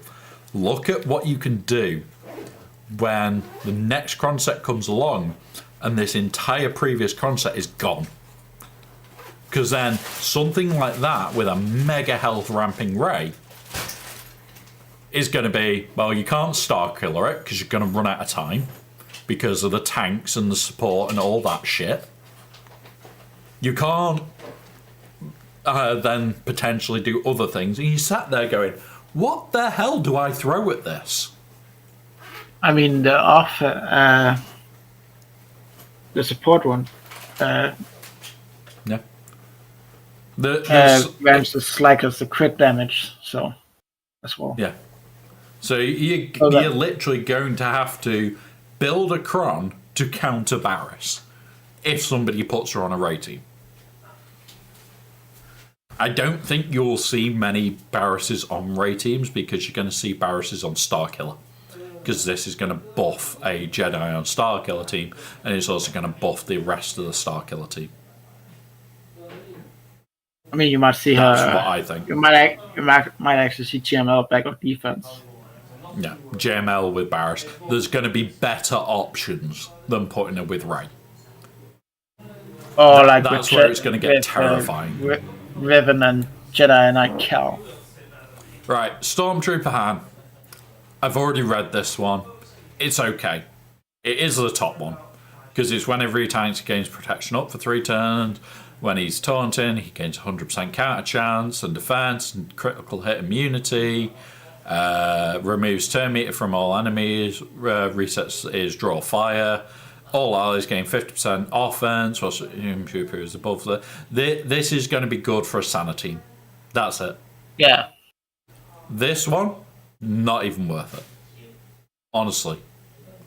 Because first time he drops below 100% turn meter. If you have something like Dooku. Oh look, you're at full protection and I've knocked 1% off your health. Oh look, you recover that 1% health. Every post is going to be a general thing in this concept as well. Yeah. Yeah, so riposte is going to be a big thing. There is honestly no point. Absolutely no point in this. But giving Sana a flat 50% offense on the entire team can be quite scary. Yep. Like, Rolo is going to hit like a freaking truck. Mm-hmm. The team is going to be pain and suffering and scary. But yeah, that's all that's going to be. Bosk, if anybody hasn't already seen it, this is the one you want. So he uses a basic ability, he gains protection up for 2 turns, 50% turn meter straight off the bat for using a basic. Congratulations, you're fucked by Bosk. Whenever Bosk takes damage using a special ability, inflict fear. Bosk is going to fear people. And then he's also going to have the level 3 that makes him, oh look, he died, he came back. So it's going to be, oh look, he's down, oh look, he's back. Oh look, he won't freaking die again. Very quickly, Bosk is going to get out of hand. So yeah, Geonosians, soldiers. Honestly, with losing the what's it? I'm looking at this. Pardon? Spy is going to lose his crown now. Yeah, Spy's going to lose his crown. So if you run Geos on defense or on attack or whatever, you're going to want to farm this just to get it up. Now, Geonosian Soldier is an attacker, so you haven't got the best options. And he is Dark Side, so you're going to get the Rise Again tank. Which means Sunfac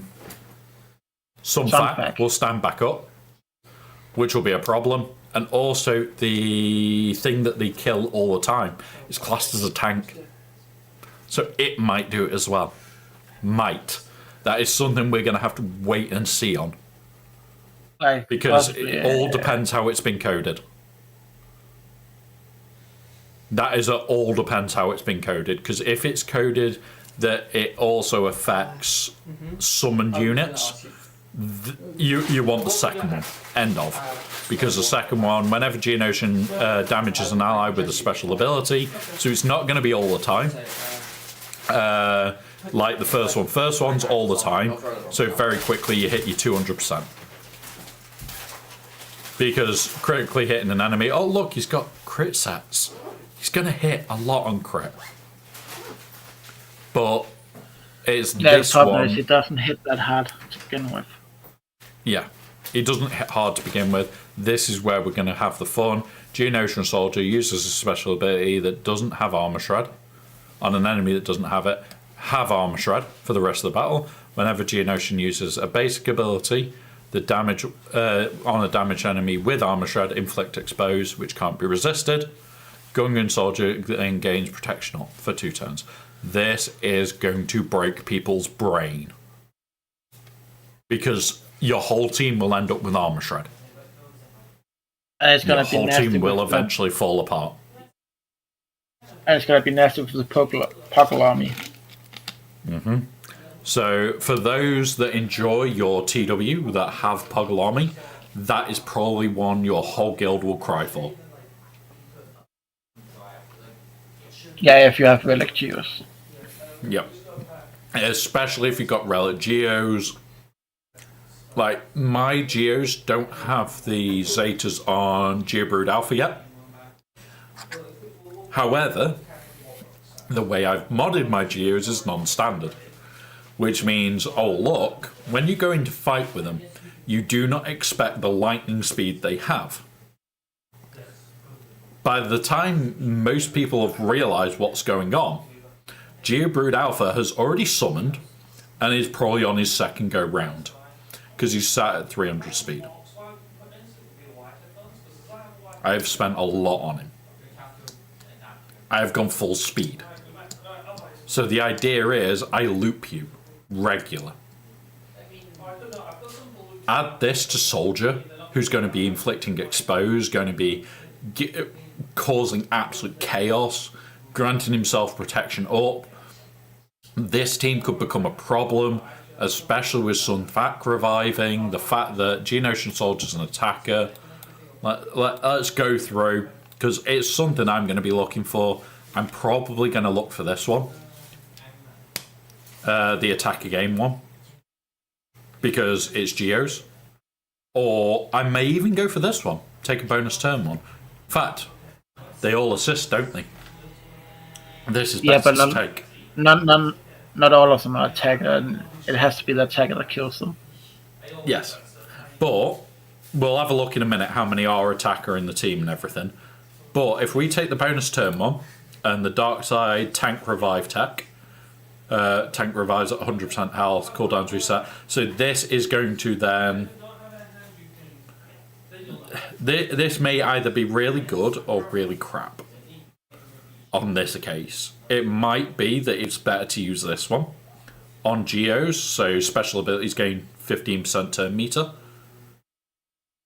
I mean, whenever Dark Side allies use the base ability, they gain speed up could be pretty good. Yeah, so either of these might be even better. Let's just go see how stupid this is as an idea. Geos. Starting here, we have a leader support, so he's not an attacker. We have spy. Oh god. Support, tank, attack. So there's only 2 attackers. How often does spy kill? Like he's like with his yeet stick. Yeah, the yeet stick of yeetiness.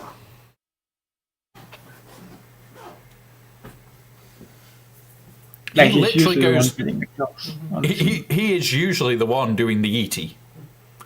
He is going to kill everybody in an unpleasant way.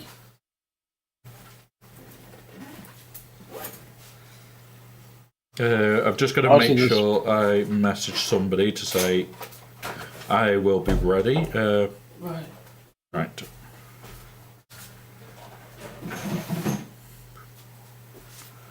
Right, that's that done. But yeah, overall, this new data concept, we've talked about it for 2 hours. Over 2 hours on just the data concept. And we haven't even gotten the best one yet. Yeah, we did. We've gone through them all. No, there's one because you can't roll for it. The Night Trooper. Oh, yeah.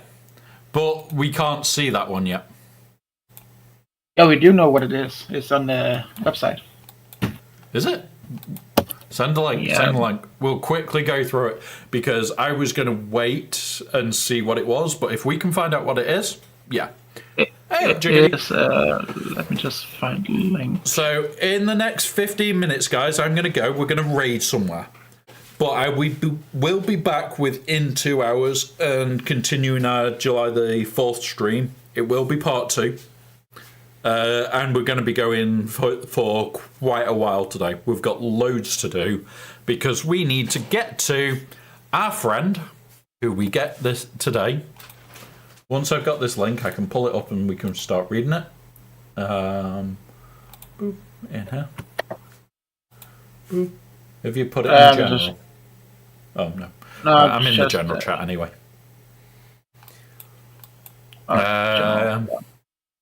So we've got this coming today. We're going to be on, and we're going to try and get him to 6-star today. Aha, here we go. I have to look for 3:30. Right, so we know he's an attacker, isn't he? No, he's a tank, isn't he? Can't remember. We'll have a quick look. Because we're going to hope for a good roll here. Amphis, Nast, Knight. There. So, Night Trooper.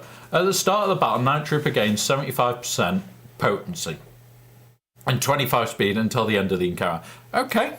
We were concerned he was going to be slow. We were very concerned this character was going to be very, very slow. That could make it interesting to begin with. So he is an attacker and he is dark side. So we probably do the Rise Again tanks, which Moff Gideon. Whenever an enemy is inflicted with a stack of blight, they inflict themselves with another stack. Oh my god. Blight's dangerous enough as it is. Yeah, you it's have to turn the handle and pull a little bit. That'll be fine. It's getting crazier. Yeah. Which can't be dispelled until the end of the encounter or full. Wow. So you're going to have to fully recover your health to get rid of blight.